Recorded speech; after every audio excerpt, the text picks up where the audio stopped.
safety car has peeled off. We're going to get underway then for 2 hours and 5 minutes of racing. The lights go out. Away we go. Good start there by Carl Swift. Tries to get up the inside of Will Stacey, who spins at the first corner as Carl Swift went up the inside of him into turn 1 at target. Luke Browse has spun there as well. Will Stacey's pointing in the wrong direction. So too is Luke Browse. What is Will Stacey going to do? He's going to have to do a J-turn and on the grass rejoin, get around the banking, and he will be right at the back of the field basically once he gets back onto the circuit. One thing Cole Swift cannot afford to do is get a penalty for whatever reason, and he's just taken Will Stacey out of the race or out of off the circuit, because there's not much room, is there, to go up the inside free abreast into turn 1. It was a bold move, certainly. Certainly, that is a. Did he need to take that risk on that one of a 2-hour race when they're really in control of the championship? Possibly not, but we'll wait and see if anything's done about that. But it's done enough to get him into the lead of the race at the moment. From in second place, Rob Boston. The Audi TT is coming up the inside though. That's made a pretty good start to the race. That's Ryan Parkin who is starting that car, but it is Swift that's leading from number 9 Rob Boston in second. Number 11 in third place is Ryan Parkin. That's the car that started on the outside of row 3, and the gap back to 4th position, and that's Colin Gillespie in 4th place at the moment at the end of lap 1. We'll try and see exactly where Will Stacey comes through at the end of the first lap. The other car that was involved on lap 1 was Luke Browse as well, but that was a separate instance, separate spin there at target on the first lap of the race. There's the 14 car of Chris Freeman, and he is doing battle with a car from a different class, the number 92 Lauren Cooper of Andrew Rath. For Ryan Parkin, that was a really good start, wasn't it? From 6th on the grid in the TT up into 3rd place. I wonder how the TT will deal with these conditions. Pretty well on the start at least, but there is the leader with that tyre mark you can see on the front left of the car. So where's that come from? Because it wasn't that side where the contact was made. So that's interesting. And then Boston in second. Remember, he's a Class B car, but these conditions will mean these classes are going to be even equalised out a little bit, because the power isn't so important. This track in general, with tighter sections, is heading that way. In 4th position is Colin Gillespie. He and Phil Dryborough had a good run yesterday to win the Road Sports race. In 5th place is Chris Freeman. So he's involved in a Class B championship battle with Luke Handley. When you account drop scores, there is nothing between Handley and Freeman. So we go across the line. 1:19 is Cole Swift first lap. In qualifying, that was a 1:13, so 6 seconds off their own times from this morning. So you can see visibly in the background the conditions looking somewhat rough. There is Handley. He's just behind the Seat there of Andrew Raff, and you can see his championship rival in Class B, Chris Freeman, and teammate as well, just up the road. Then you get Ben Rushworth, who has made a pretty good start just behind Scott Parkin. Ben Rushworth having his first ever laps on the Anglesey circuit this morning. For second place here up at Rocket, Rob Boston has come under pressure, hasn't he, here from Ryan Parkin. If these conditions remain, Jack Cardin's lap record's going to be safe, isn't it? Possibly 1:15.15 from a number of years ago now. Yes, that's right. That was set in July 2017.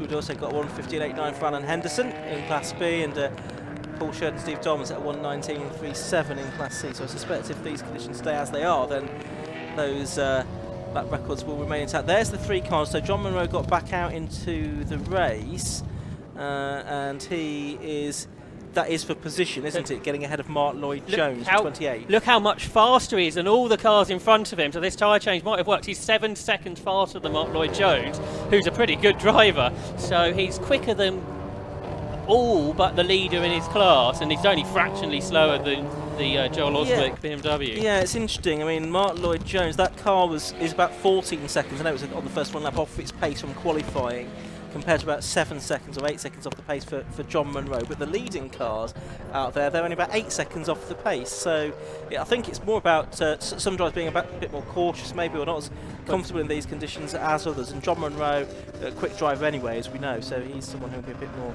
happy with these conditions as well. And being Scottish, that helps, doesn't it? Well, you think you might enjoy these weather conditions, or at least tolerate them. You talk about Mark Lloyd-Jones there. Of course, he was a driver that started from the pit lane, so perhaps not all is well with that car. That is one of the cars involved in that battle for the Class C Championship. 2.4 seconds was the lead for Cole Swift. So then we get Rob Boston up next. Here we look at the battle for fourth. And look at Ben Rushworth getting sideways. Get back to the old hot hatch days and his Integra driving like that. He's just got himself a past Scott Parkin. So Ben Rushworth perhaps enjoying these slippery conditions. He was saying you have to drive this car totally different to the Integra.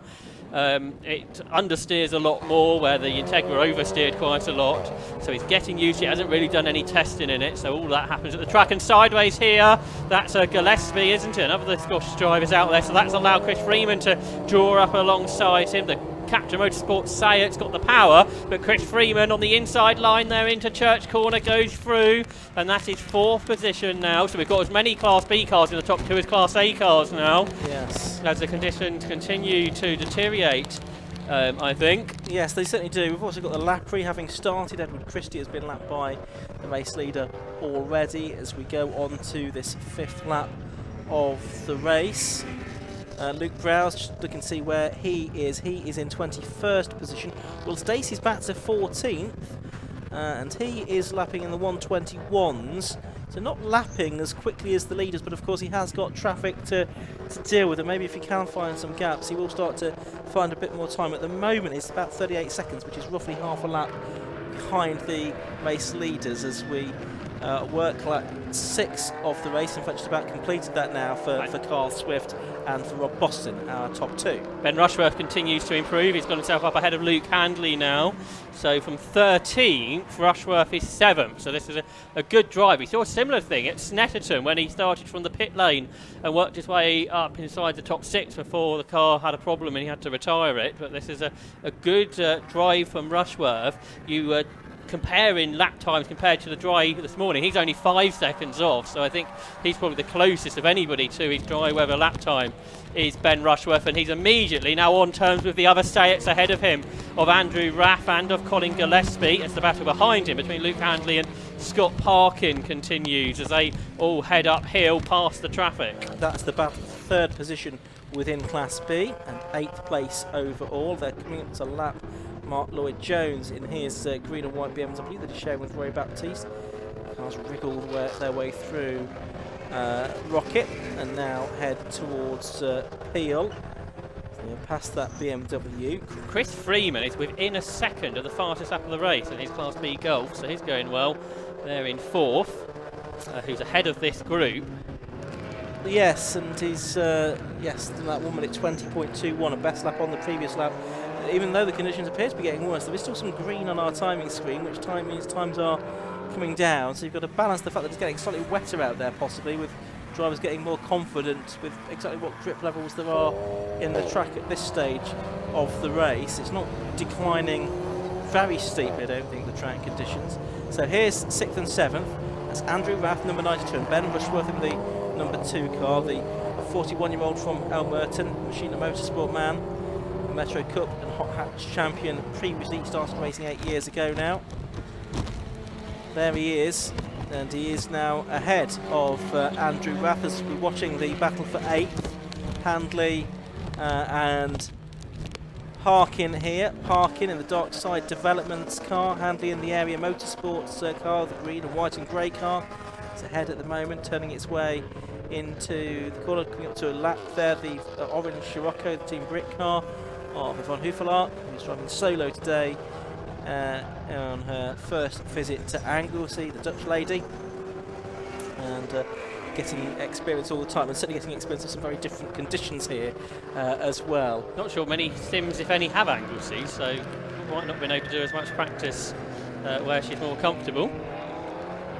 But heading there down into the corkscrew once more. Fastest lap of the race comes from Rob Boston in the Class B car. That's the fastest lap overall, 1 minute 19.28. He's catching Cole Swift therefore. The gap is 3.3 seconds. So can Rob Boston lead the race in a Class B car? Is that going to be a possibility? Because he's such a talented driver, raced at a reasonable level. Side by side, is Rushworth going to get another place here? Is alongside Gillespie now for 5th into Church Corner. Gillespie was testing on Friday, I think. He did the racing yesterday. Ben Rushworth just turned up this morning and he's working his way through the order. He's into 5th position. He's got a bit of a gap now, so we'll see what kind of pace Ben Rushworth has got now with a bit of clear track ahead of him. Yes, absolutely right. Yes, there's a bit of a gap to be made up then, isn't there, before he gets to Chris Freeman, a couple of seconds. So and a spin there, I think that was Michael Downey that had a spin on the exit of the first part of Rocket. More traffic being negotiated. It's a relatively short lap here at Anglesey, 1.55 miles. Lap time's taking about 1 minute 20 for the quickest cars in these conditions, so you do end up with this situation where the traffic does hit you rather quickly. As we're watching Gillespie go through, we've got Johnny Hayes also there in the Class C. BMW Class C at the moment is being led by Joel Oswick and Dan Orsano,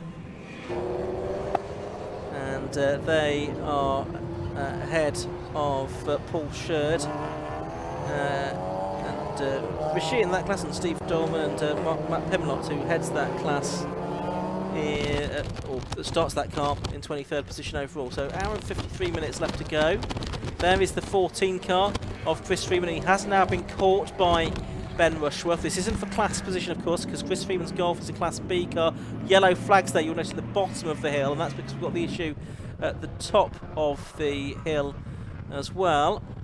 The lead gap's just a second now, so Rob Boston's closing in quite significantly on the leader now, Cole Swift, in all of this. So we'll have to check out that gap at the end of the lap as Ben Rushworth is drawing up right with Chris Freeman now, who's a couple of seconds behind a couple of laps ago. And the lead gap probably gone back out a little bit on this lap, I can see. Here they are then, let's have a look. Cole Swift the leader, there's second. Rob Boston through next is third, which is Ryan Parkin. Then there's some lapped cars, and then the rest of them a little bit further back. So the gap is 2.6 seconds. So the gap's a little sideways moment for Cole Swift there. He has lots of understeer as he corrects it, but the car moving around. But he's happy with that, I should imagine, in with his talent level. So Cole Swift pushing on, lapping the Browse car. So that's lapping the car in 18th position up next. But I think the lead gap is changing about with the traffic. There goes Swift in up the inside of the two lapped cars. I think the yellow flags have gone in now, haven't they?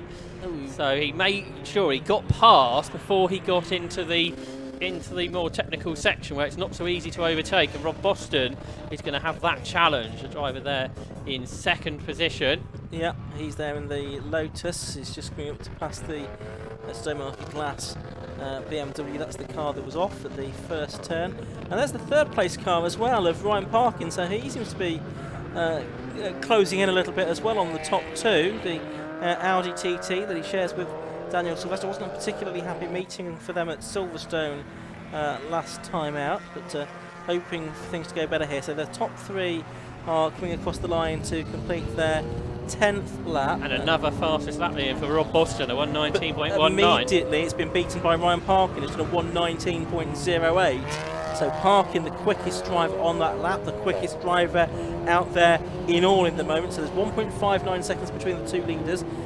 It is about 2.6 seconds between the Lotus of Rob Boston and the Ryan Parkin Audi TT.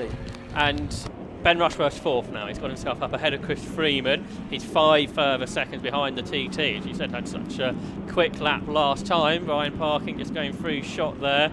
It's great to see the TT up there. And 3 different types of cars at the front as well. The Seat, the Lotus and the Audi. All separated by not very much after 10 laps of racing. We're not quite as overwhelmed as sometimes we are by the number of Coopers that we have at the front of the field, the TCR, the Leons.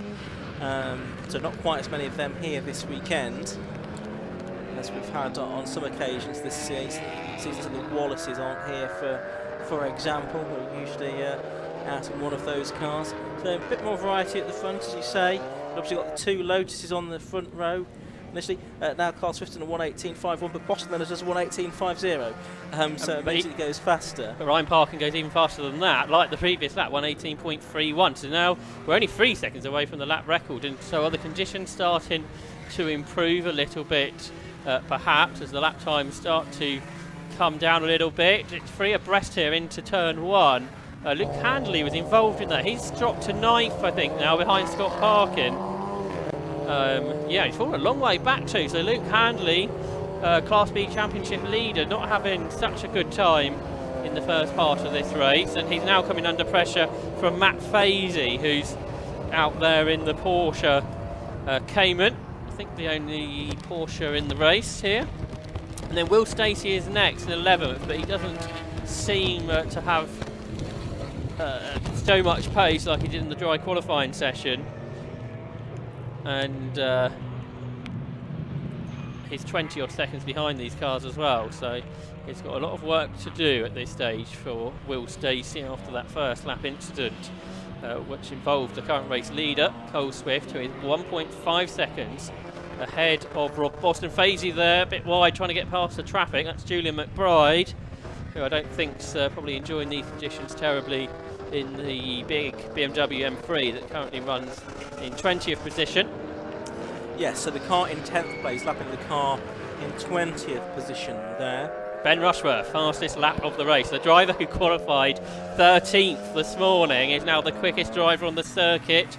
1:18.21 for Ben Rushworth, just 9 seconds behind the race leader. What price a win for Ben Rushworth and his teammate James Ramsden then in this race. Ben Rushworth was saying they don't know how to get the dry setup as good as Area Motorsport have run these cars for much longer, and they can't really afford to go testing much either. But now the conditions have changed, where driver skill perhaps pays more of, and he's so happy with driving a car that slides around. We saw that so much in the Hot Hatch Championship. This is really being shown here in 4th position. And can Ben Rushworth start to catch those 3 cars ahead of him? Because he's had to learn so much this year, because he's normally done 15-minute races and completed with much longer stints here, which he's not used to. He's not used to, he said, being knackered after a stint. And also lap traffic, not something he's really had to worry about too much. We're going to get a good scrap, I think, for second within Class C, because quite close together now are Johnny Hayes and John Munro in Class 66, the BMW 318 Ti, and the number 3 Mazda MX-5 respectively. So that's a good scrap in the offing, but they're both quite a long way clear with the German Auto Works entry of John Oswick and Dan Orsano. Ben Rushworth was a full second faster than all the cars in front of him on that lap, so the gap, which was 9 seconds to the leader, is now 8. He's just 3.7 seconds behind Ryan Parkin in the Audi TT.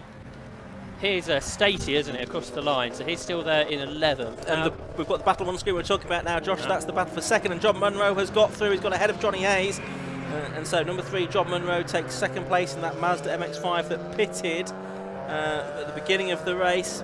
Got new tyres put on it, and what lap times has it been doing? Well, he has done a 1:27.09. Yes, and the Hayes and Subiano car on the previous lap did a 1:30. How's it compared to the leader? The best lap for Munro is a 1:25.88 compared to 1:28 for Hayes, but the 1:25.88 is only about 7.5 seconds off the best lap time, whereas this morning, how far off would that have been? Just trying to have a look. They're about 8 seconds off, so it's a little bit closer to the pole position and the front running pace, if you like, than he would have been in the dry, I think. How's he compared to Joel Oswick, who leads the class? Is he going quicker than Joel Oswick? Their best is a 1:24, and they're lapping in the 1:25, so it's not really going to catch them. Okay. But a good drive by John Munro in a car that he was telling me at Snetton really lacks power against some of the competition. There is the Class C leader, so there is Joel Oswick in the German Auto Works BMW, just ahead there on the road of David Gooden. As Ian said, John Munro up to second now in the class, and third for that BMW Paul Saviani. Fourth is going the way of Joe Ritchie, and 5th position for Matt Pimlott. There is Munro then in second in the class. There's Will Stacey, so he's 11th. He's still 42 seconds behind the leader like he was earlier, so he's lapping the same time as the leader. His teammate, though, has just done the fastest lap of the race. Rob Boston has done a 1 minute 17.62, so he continues to push on, 2.6 seconds behind the race leader, Cole Swift. And then we can see Scott Parkin, number 12, in 8th position and 2nd place within Class B, heading down towards the corkscrew there. Is that a stop go penalty board that's just gone out? If it has, I didn't see here it was 2. So we'll see if anyone does indeed stop into the pit lane in the near future. There's Rushworth in 4th place, 8 seconds behind the leader now. On the last lap he was a full second faster than Ryan Parkin, who's only 1.9 seconds in front of him, but I can't see Parkin ahead of him now. So has Rushworth made a mistake, or has the Audi TT I'm made wondering the if error? the Audi TT's in the pits. If it is that what I the can't penalty see board I don't know if was? our roving camera can see if there is a car in the pit lane. We'll see if we can spot anything down Yes, there. it is. There it is, and it is in the penalty box. So I think it was a minute, it said. What I So caught a glimpse of. that could, I've not got the bulletin with me, have I? But that could well be something like a yellow flag infringement or something like that. Of course, we saw those yellows going uphill, and Yeah. you could overtake, or you shouldn't, but you could have overtook in that section. So, well, after a really good stint for Ryan Parkin, he's dropped way down the order, therefore, and he's going to rejoin right by the leader, Cole Swift, who's not leading by much anymore because Rob Boston's only 1.2 seconds behind. He's at the fastest lap ago, so they head off down towards the banking. And Cole Swift is just behind Ryan Parkin, so I don't know if that's going to help his situation particularly. So they're heading down towards Church Corner, the 2 leaders. There they are, there's Cole Swift, just 1.2 seconds ahead then as they go through Church. And just behind him, the Class B leader, Rob Boston. There he is in the Lotus Elise, the fastest driver on the circuit. Looking at the list of possible penalties, that's the only thing it could have been, overtaking under the yellow flag. That's dropped them back, effectively dropped them back a lap, hasn't it now? So there you can see them together. Swift has got past, hasn't he? Got past Parkin, so that's quite handy. It might not be so easy for Rob Boston to do that because he won't have the power in a straight line. More yellow flags you spotted. Yes, and this is on the approach to Peel. So is there a car off there? We've not seen one. Maybe something at the corkscrew. I'm just going to look out of the window to see what I can see, but see if the camera can no pick clues. There's Swift heading down, and of course he's got this kind of not a dissimilar pace between himself and Rob Boston. So as you say, that could be quite helpful to him because it might well keep Rob Boston at bay for a more prolonged period of time. Here's the Chris Webster car. That was the Chris Webster car. There's the orange Porsche Boxster of Michael Downey, and he is number 76.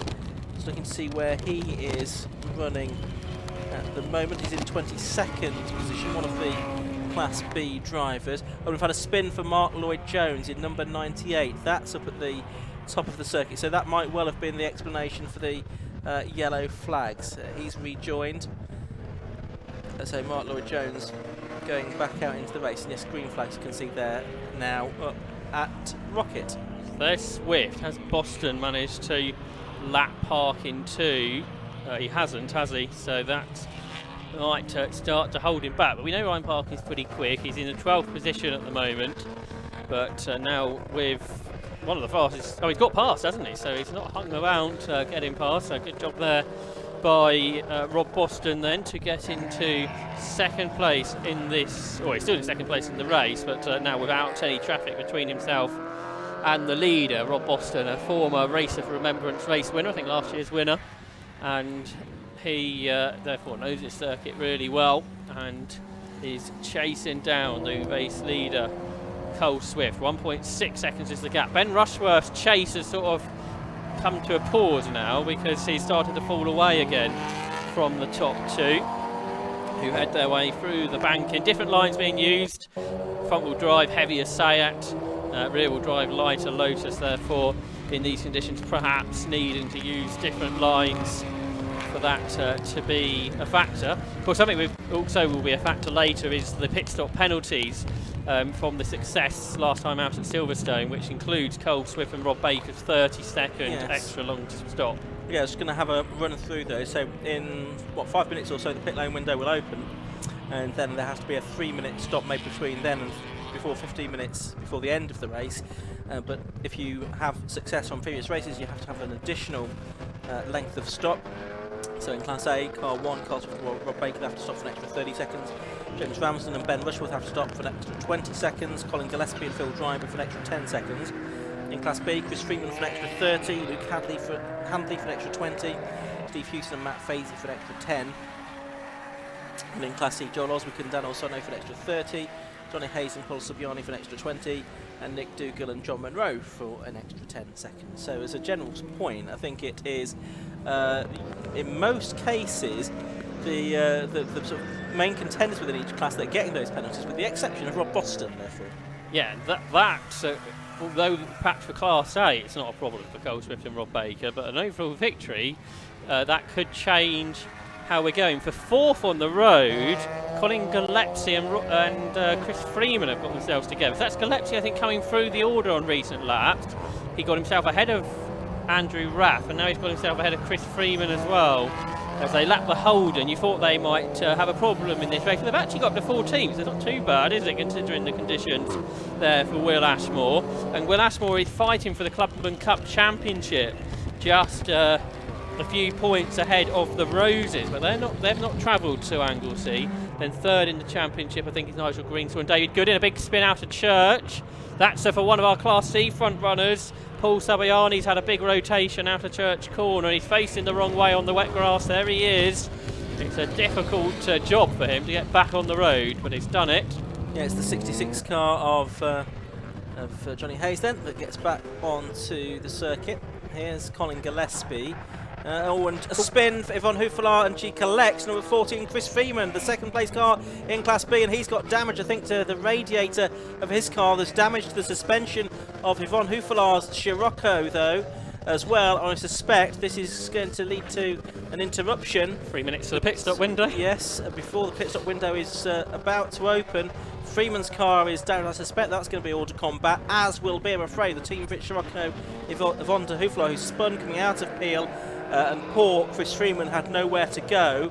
And this is Class B Championship consequences in, as the safety car boards are being prepared, because Chris Freeman, when you took drop scores into account, equal with Luke Handley. Talk us through what happened, Ian. Yeah, so we've got Yvonne Huffelaar, just the back end of the car stepping out. She lost grip and just nose to nose, wasn't it, really?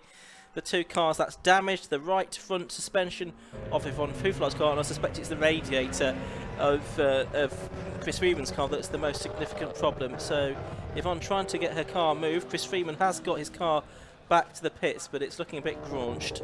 Yeah, Yvonne Huffelaar's got going briefly. Yes. But the safety car has gone out onto the circuit. Yes, with, as you say, 2 minutes or so before the pit lane window opens. Chris Freeman's car has just sort of stopped there. There's no team as yet having gone to assist there. They are arriving. I wonder if they told him to stop, because obviously further you go with damage like that, it might damage the car even more. But they want to, with the potential of cars pitting very shortly, I'm sure the officials won't want him to be stopped there for too long, will they? Yes, exactly. Of course, this is not for him a mandatory stop. The scrutineer saying, well, can you get the car out of the way? But we'll see how that is. Oh, and a spin for Edward Christie. That's interesting, because we've now got yellow flags out. The Browse car is stopped as well, going up the hill towards the Rocket hairpin. Oh, yes, that's just on the right-hand side of the circuit, and there it is on screen now. So that's on the track, despite the National Circuit cut through. Are we going to be at a point where the pit stops could be made on this lap? But you've got this fuel issue, haven't you? Means you've got to have a fuel tank that'll last an hour and a half.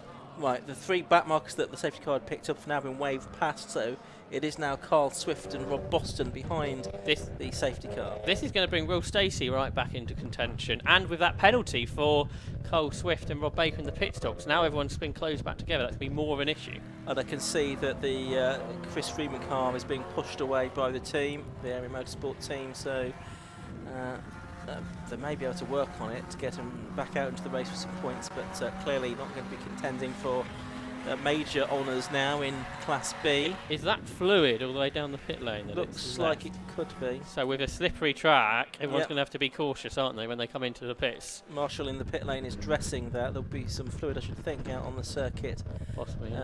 as well. Of course, we saw Edward Christie spin, didn't we? I wonder if that's related to the possible fluid on the circuit. Yeah, so drivers got to try and pick their way through some debris and some fluid. And Yvonne Hoofelaar's car that's on the circuit here, so the safety car taking them through the race. So the Marshall rushing towards Yvonne's car. So the try pit and make window sure she's okay. is going to open pretty much as the cars get here, aren't they? Isn't it? Yes, and because the safety car board's being shown, the pit window board isn't being shown. I would think it should now be open. Leader stays out, Cole Swift stays out. Rob Boston's in, the second place man is into the pit lane. Ryan Parkin is following him. Ben Rushworth stays out. The Giannetta's coming in, the Chris Webster car. Driver stays out, so I think a lot of people don't think they can do over an hour and a half on fuel here by the looks of it. Well, that's the issue, isn't it? I mean, it is sort of 3/4 of the race that you'd be looking to try to do on one tank of fuel. You won't be using as much fuel though with the conditions. And the longer the safety cars as well, and the conditions possibly mean more safety car time as well. So Rob Boston's obviously taken the punt, hasn't he, to be the first man in. You're going to lose a lap, aren't you, for the pit stop with 3 minutes, I would think.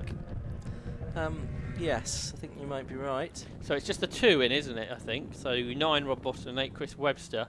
So fuel going into those cars. The Luke Brow's car hasn't got back going, has it? See that in the background? No, so that's going to have to be recovered, I think, by the recovery truck. Those will be sent out onto the circuit momentarily, I'm sure, just as soon as there's a suitable gap in the traffic. Number 5 comes in. That's Jonathan Packer in his Golf. He was in 10th position. Yeah, he wasn't up there, was he, with the other Golfs that had been going well? The best of them was, of course, that one who unfortunately got caught up in the incident. Not Chris Freeman's fault at all, but he got caught up in that incident a moment ago, and he was the leading of them. Jonathan Packer's in the championship hunt. He, when drop scores were accounted for, is 8 behind Luke Handley. You can see one of the recovery trucks now dealing with the Luke Brow's car, so that's going to be hauled out of the way, and the other truck is just making its way around the circuit. It'll take a moment or two to get to Yvonne Hoofelaar's car. The 750 Motor Club rescue vehicle is all there. Yvonne out of the car, and the 750 Motor Club rescue crew on scene as well. And it's the safety car coming through. Carl Swift just behind it, of course, with Rob Boston having come into the pit lane. Was shown on the time screen as the leader, but that's because he had to come into the pits and therefore cross the timing line first. Of course, the pit stops have to be at least 3 minutes, plus any penalties that have to be served, so it is quite a long time in the pits. It does give plenty of time to get any checks done, as well as the fueling, and where appropriate the driver change as well. So number 8, that being in, that will be a driver change. Chris Webster to hand over to Matthew Tidmarsh, of course. Leaders in, Ian. Cole Swift is elected to come in to hand over to the boss, Rob Baker, who was telling me that he has had the fastest lap of that pairing more often than not this year. Yeah, Rob Baker is there. He's ready to get into the car, isn't he? Usually it's Carl Swift that does most of the race. Yeah. But, it looks like Rob Baker is going to take on that mantle on this occasion. Will Stacey in, who, as I say, might be brought back into contention here. He's going to park up against his team boss. Also in his field, he's Colin Gillespie, who will hand over to Phil Dryber, who went really well yesterday, the former British GT man.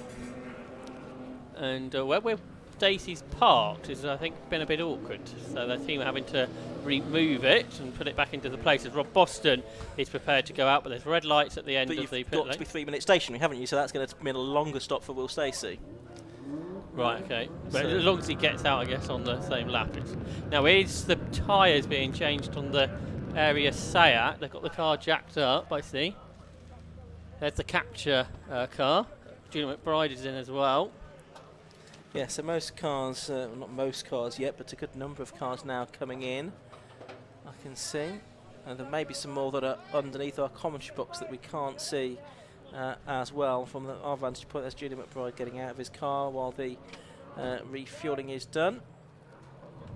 he has to take to a seat, doesn't he? Because he's one of the disabled drivers we've got out in the Club Enduro Championship. So there you can see the recovery truck ready to recover the team Brit Scirocco of Von Hoeflaert. I don't think Swift and Baker changed tyres. It was just obviously tyre pressures they were adjusting down there. It's Jeff Steele Racing thinking about tyres with Julian McBride there. They had the jack out. Yes. Fancy bit of BAG engine, isn't it? Yeah. In the race prepared engine in the Seat. Yeah, you can see the team trying to sort of wipe the inside of the windscreen as well. It's obviously been misting up, and that's been causing problems for Colin Gillespie, I should think. And obviously Phil Driver won't want to have to contend with that in the second part of the race. But these are the kind of conditions, the mild conditions but moist conditions, and you will get that misting on the windscreen and the windows if you're not too careful. Jonathan Packer's just missed his chance to get out onto the circuit because the lights have gone red and he's drove through them. Oh dear, yes, that does look rather like the lights were on red there as he left the pit lane. So that's something that will be looked into, I'm sure, as this race goes on by the officials. Michael Downey's got damage on his Boxster, hasn't he? So here's another Porsche out there. He's lost his front bumper though. Ben Rushworth's gone through to lead the race. Scott Parkin is staying out too, I think, and Andrew Raff. They're the top three. Yes, that's right. The first car behind the safety car now, though, is the Barrett BMW, isn't it, I think? Yep. So there's the area motorsport team. We've got Luke Handley up next to teammate Rob Baker. So through has gone Rob Boston to I think basically overtake him for position on the track. That will all come clearer once the safety car period is over. There's Luke Handley, one of our Class B contenders. There's Stacey now. Stacey going to get out ahead of Baker. He is. So Will Stacey gets back ahead of the car that he had contact with at the start of the race. And they're going to be together on track on a restart here. But now with Rob Baker in the Seat. Couple of the MX-5s in below us. Matt Pemlock handing over to Steve Dolman and Joseph Ritchie to Paul Sherd. And they're going to have the best part of an hour and a half to do in this race. So quite a few teams taking opportunity of this safety car that came as early as it could do in the sort of relation to the pit window to make their stops. Of course, there's always the possibility we might get another safety car within the window, but they've decided not to take the chance and waited for a second one. I'd imagine as well with Ben Rushworth and James Ramsden, there's the assumption that Ben will be a bit quicker, yes. So therefore they're staying out and seeing what happens as the race goes on, basically. I think that makes sense if you do have a driver pairing where you have one driver felt to be quicker than the other. I'm not sure all is well here, is it, with the Dryborough car? Because we saw the bonnet up on that, and I think it's been in longer than it needs to be right now. Yes, so that was up there, but we'll be losing ground here. Safety car's doing laps in about 2.5 minutes at the moment, so you're only losing a sort of probably a lap, aren't you? While the safety car's out, where you probably lose 3 laps in, or getting on for 3 laps in by pitting in under race conditions, normal conditions. There's a lot of fluid down, I think, from the Chris Friedman car. Some of it was dressed, but not all of it could be, further up the pit lane. Matt Fazy stayed out, didn't he, in Steve Hewson's Porsche. Scott Parkin, has he been in as well lately? I know Matt Fazy, talking of him, he's a very great advocate and really enjoys driving at Anglesey, so that's possibly why he is keen to get in. The 12 car going back out into the race, that's Scott Parkin. So he did pit, yeah. So Rob Boston in 10th is the leading stopper, isn't he? Yeah, I think that's right. Ahead of his teammate Will Stacey, and then the erstwhile leader Rob Baker now in the hands of taking over the car from Colin Swift led.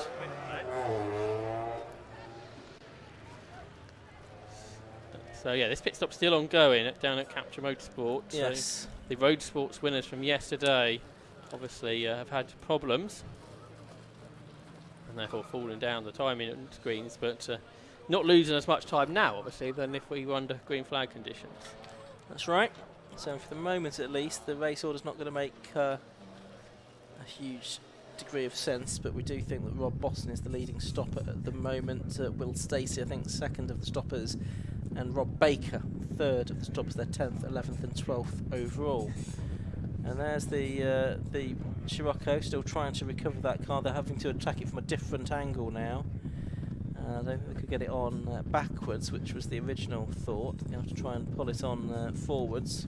Of course, got one corner that's not going to be very helpful, I suspect. Yeah, the right front damaged, as we saw.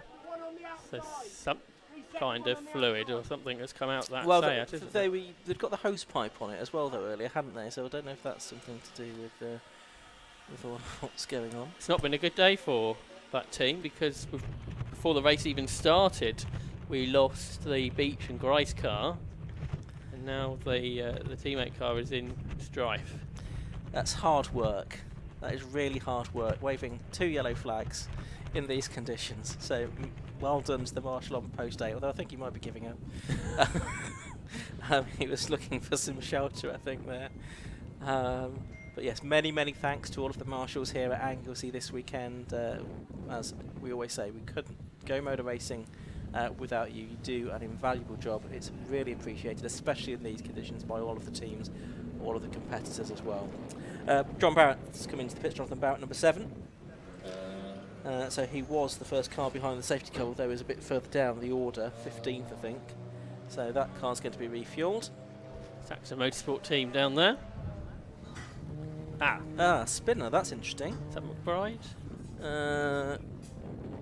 Yes, it is the Julie McBride car. That's spun coming out of the final corner, obviously behind the safety car. It's pointing in the wrong direction. He's got the car fired up again. He's going to get the car, try to get the car turned round. He's going to have to reverse, I think. I mean, he has got plenty of gap to do that right now. Not much is occurring, though. No. So I wonder if the car... no, there we go. It's reversing. And we can hopefully get the car turned back round and can get back into the safety car train. I think it's windy out there, Ian. I think it might be. The noise on our mics tells you that. The flags being waved by the marshals tell you that. Really horrible conditions out there now. And it can get like this at Anglesey very readily.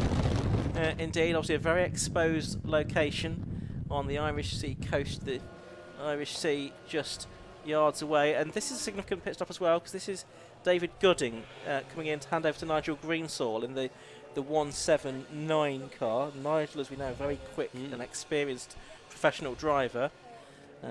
So he's taking over for the second part of the race. We saw him do a good job yesterday as well in road sports, didn't we? And these conditions surely will suit what he can do in a car. Whether the M3 suits the conditions is perhaps a different matter, but I'm sure it'll suit Nigel Greensall, who's so rapid in so many different types of car.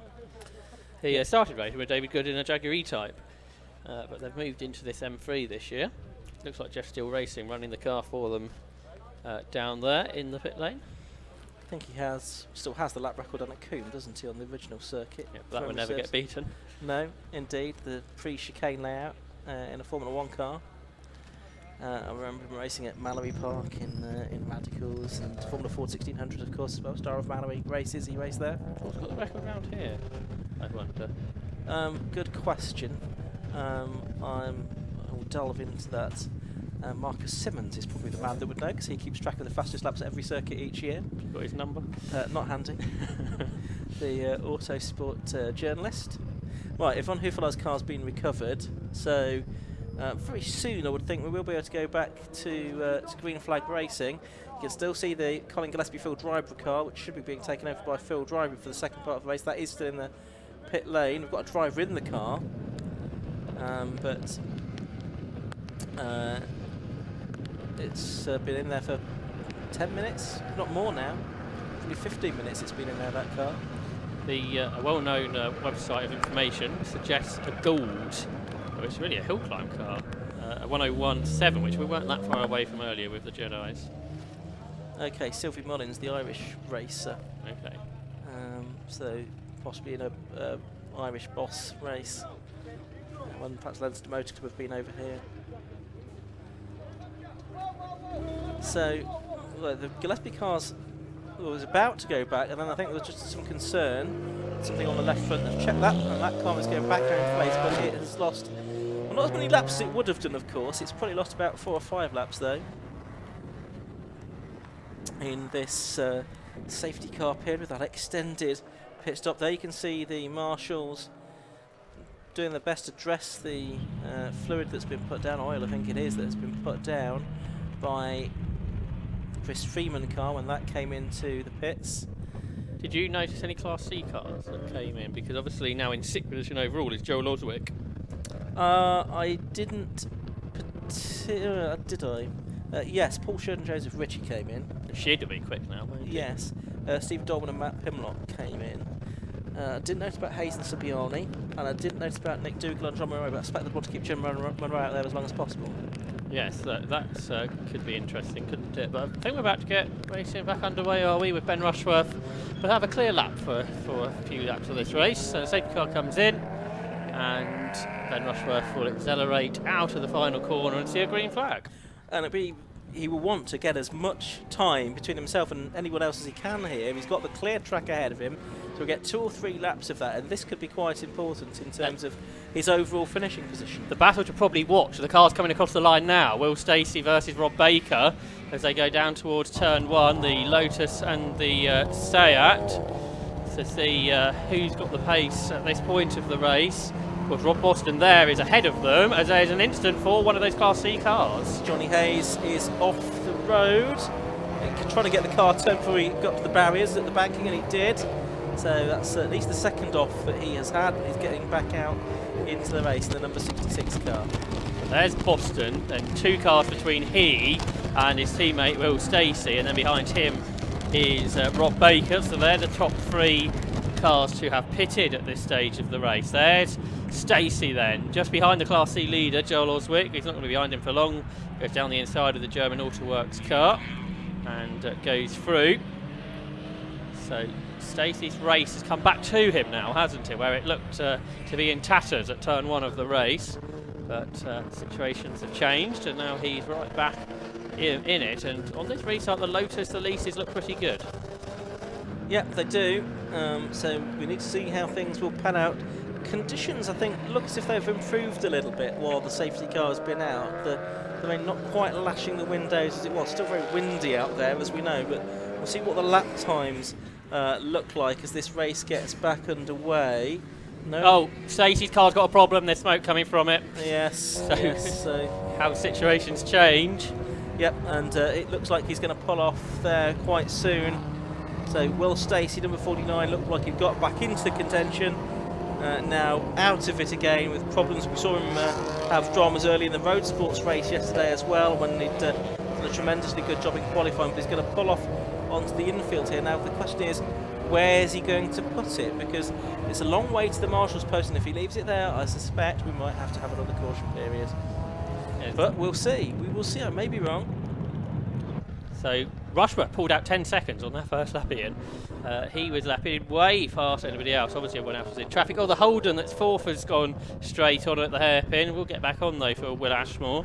And that's a change for second place there, because Matt Fazy now in the Porsche Cayman has got ahead of Andrew Raff in the Seat Leon.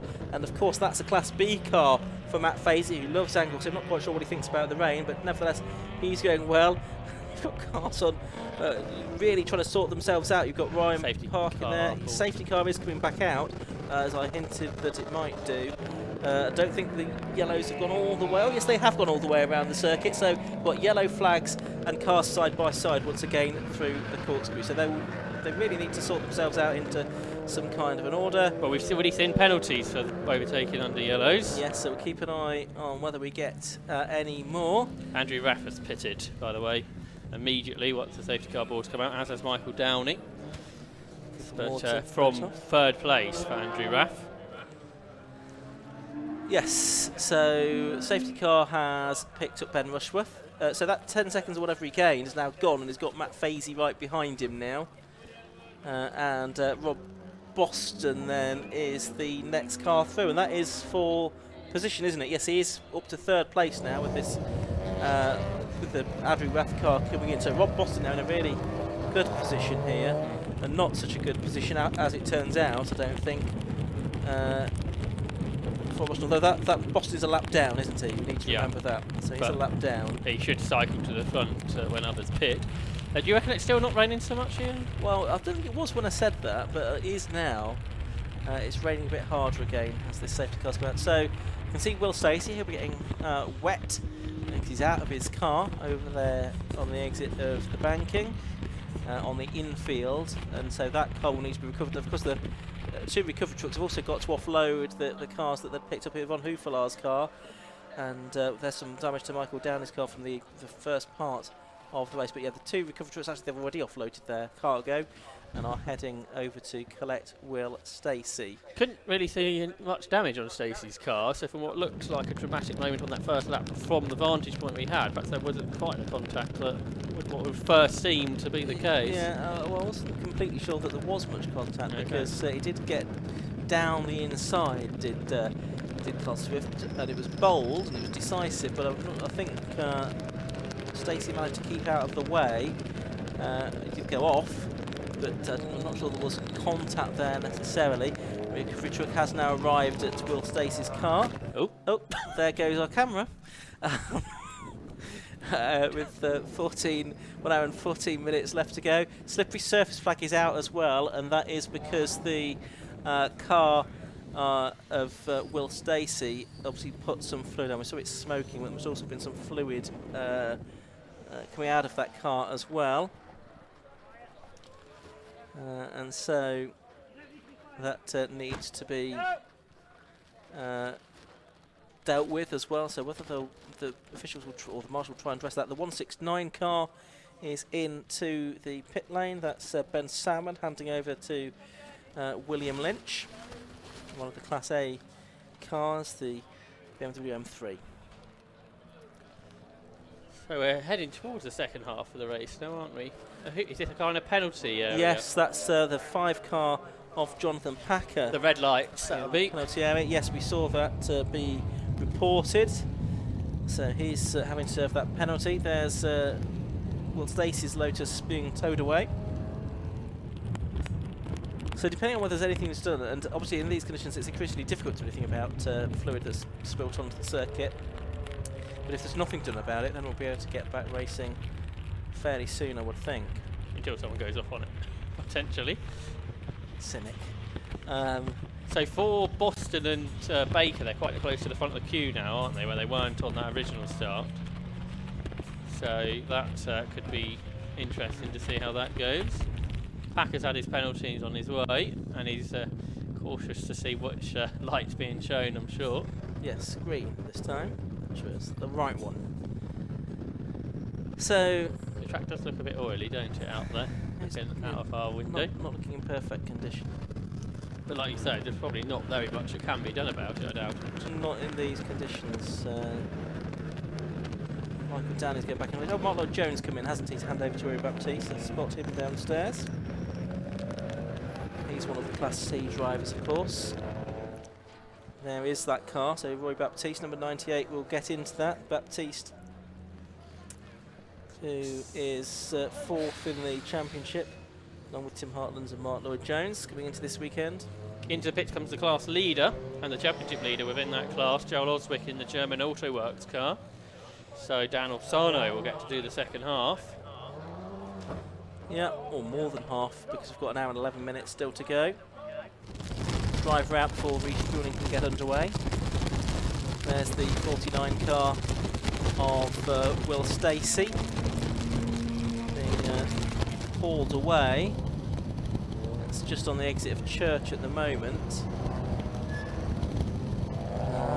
It'd be interesting to watch the lap times on the restart, because it would seem the conditions that deteriorated somewhat since that safety car came in.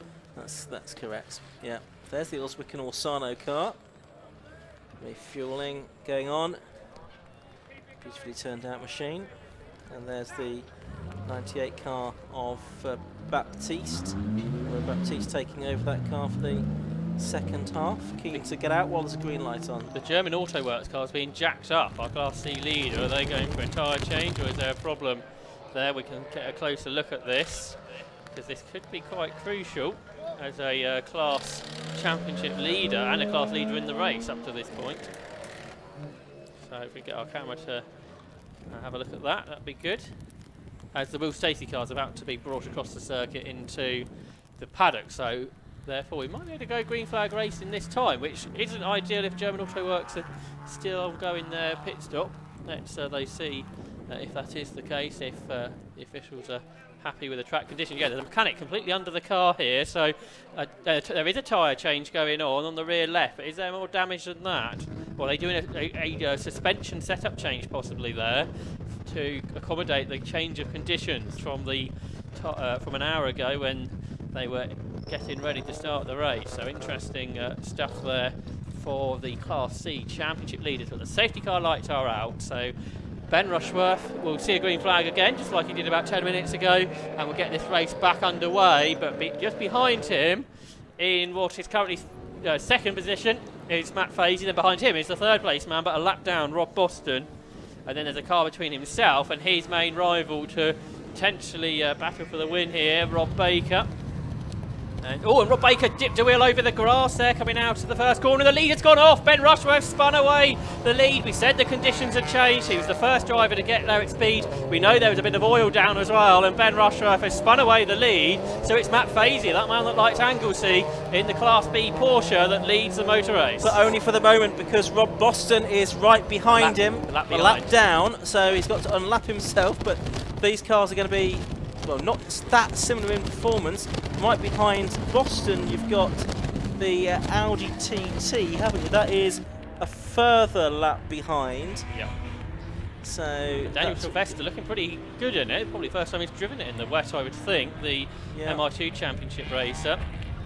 Yeah. So the interesting situation here, where you've got Matt Fazy, who could potentially be continuing to lead, but unlapped. Of course, he's got a stop to make as Matt Fazy to hand over to Steve Hewton for the second part of the race. There's parking a bit Sylvester a bit sideways in the Dark Side Developments Audi, and you've got Rob Baker there. Oh, and another off for the 66 car. He's been off there before. That's Paul Subiani now in that car, though, isn't it? So they have changed drivers. Johnny Hayes was in it for the first part of the race. Yeah, so how are the leaders going to get on down here? Because it's very slippery through the banking. So Matt Fazy and Rob Boston taking different lines. Boston goes right up against the white line on the high side. And look at the grip he finds out there. Yeah, it's the karting line, isn't it, as they say? But he couldn't get past Fazy there to unlap himself. There's something else that could happen here. If he gets ahead of Fazy, then the safety car comes out again. He'll come right back onto the end of the first lap, where everybody else would be a lap down, I guess. Yeah. So that's an interesting situation. How are the lap times comparing to earlier? Well, they're in the 23s and 24s now, so a lot slow. Obviously, the track's not in good condition. But for our Class C Championship leader, still in the pit lane, so real dramas for the German Autoworks car. Dan Orsano not back out in the race.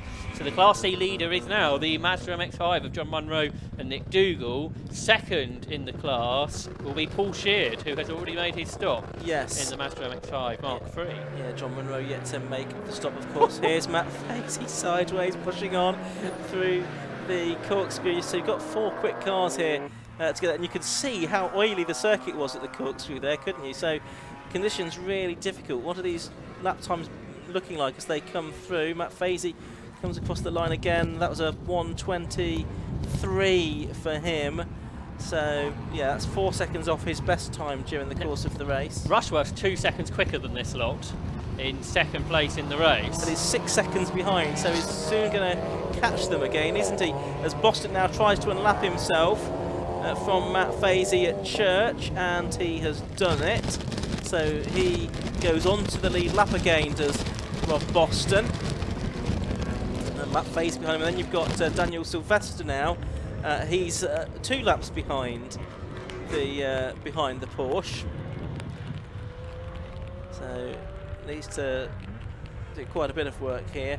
And then you've got the Baker and Swift car, which is on the same lap as Rob Boston, well, just behind Rob Boston, effectively. That is for position.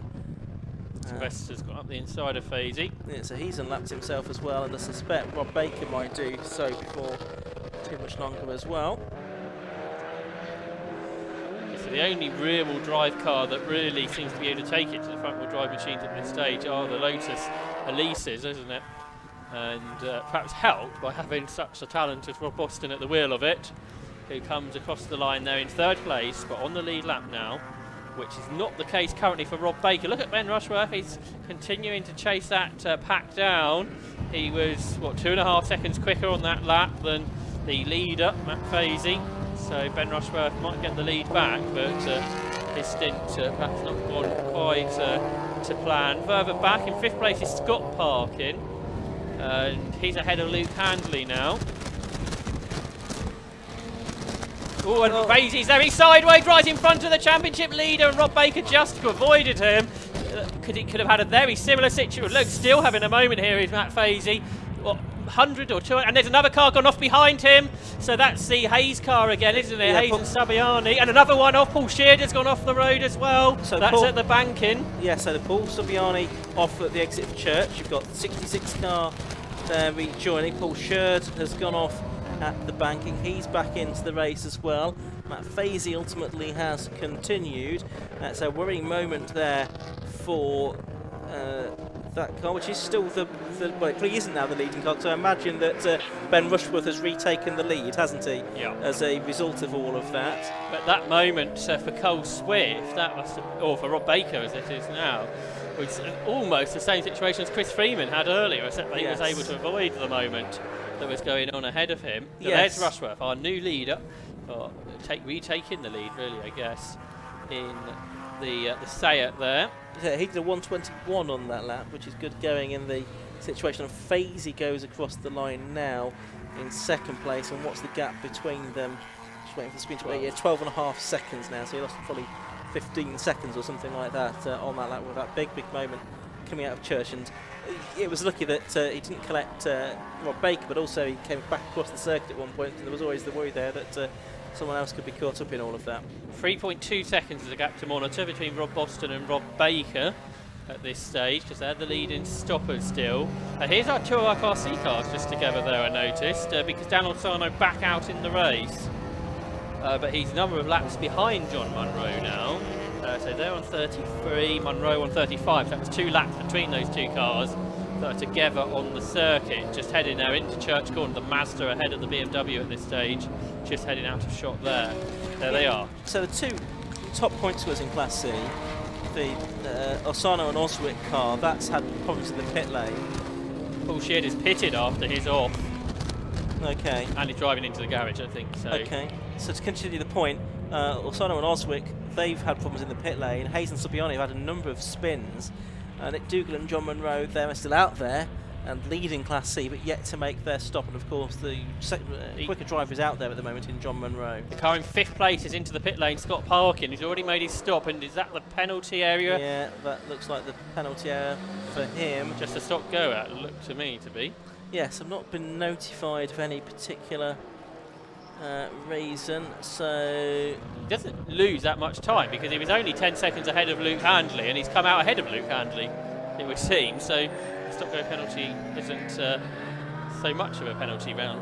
I wonder if that was a pit lane speeding penalty. That's the only thing I could think it would be, given the range of penalties available. Munro's pulled a long way clear from Dan Orsano there as well, so he's lapping quicker than the BMW at this stage. As Baker there, heading through the traffic, how's he doing compared to Rob Boston, was ahead of him. So there's a change of lead basically there. So Cole Swift has got himself up ahead of Rob Boston, who he was 2.8 seconds behind. So what has happened to Rob Boston on that lap? But that is the lead in stoppers. So in reality, really, the lead of the race has changed, with Rob Baker getting ahead of Rob Boston. Potentially a drama on that lap for Boston.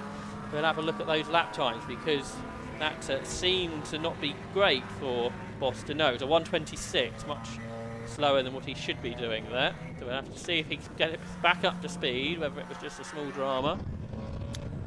There's the smallest and biggest cars together on the track there, Ian. Yeah, absolutely. You've got the little Janetta, that's now being driven by Matthew Tidmarsh. You've got the Holden Commodore. Has that stopped? I think it has, hasn't it? So that's now being driven by Matty Taylor. But yes. I'm not sure, but they're in 7th.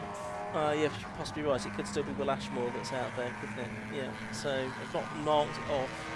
So yes, you may be right. That could still be out there for its first stint. It'll probably be due a pit stop fairly soon, I would think. I imagine it's quite a thirsty car, so it perhaps couldn't stop too early in the race. Yeah. There's the Class C leading car on screen now, heading into turn 1 at Target. That's number 3. That's the 117 car of Martin Gadsby just going. And someone was getting a stop-go penalty there. You can see the board being hung out, but I couldn't see the number that was being shown to. So try and keep an eye out of the window for that, Josh. Okay, Daniel Sano, I don't think enjoying these conditions terribly in the BMW there. He's doing a 132 where John Munro's doing 129. So quite a big difference. Rob Boston's kind of back up to speed now, but he's not lapping as quick as Rob Baker. So Rob Baker doing a very good job in what is 3rd position currently. There's Parkin after his penalties. Came out though ahead of Luke Handley still. And it's got Parkin involved in the championship lead battle in Class B. Not really, where Handley is the championship leader. And he's just behind there, the car driven by Phil Driver. Had those problems earlier. Where did they come out? 20th, so way back. Unsurprisingly, really, at a very long stop. How's Nigel Greensall getting on with his pace in the M3? He's a few seconds off, I think. I think that probably one of the penalties, stop-go penalties, is for number 5, and the other is for number 3 by the looks of it, which is John Munro. Because they were sort of wielding the board at him as he went past. So I think Packer, I wonder, because they took their penalty under a safety car. I'm not sure if they can do that or not. Okay. And what the issue would be for John Munro, the only issue would be overtaking under a safety car with yellow flags. Yeah, yeah, that's a 1 minute penalty, wasn't it? So we'll Yes. see how that goes. There goes across the line the battle for what will become the lead of the race between Baker and Boston. 2.1 seconds between them. That time Boston was quicker. So they trade fastest laps, or the fastest car on the track, those two. So that's really been a race-long battle, hasn't it? Although we haven't seen it sort of side by side, but it's always been pretty close there. And they're in the traffic at the moment. So. But Daniel Sylvester's pulling away from them, isn't he? He's doing a really good job in the TT. He's there in 10th place, but he's probably the quickest car on average on circuit at the moment.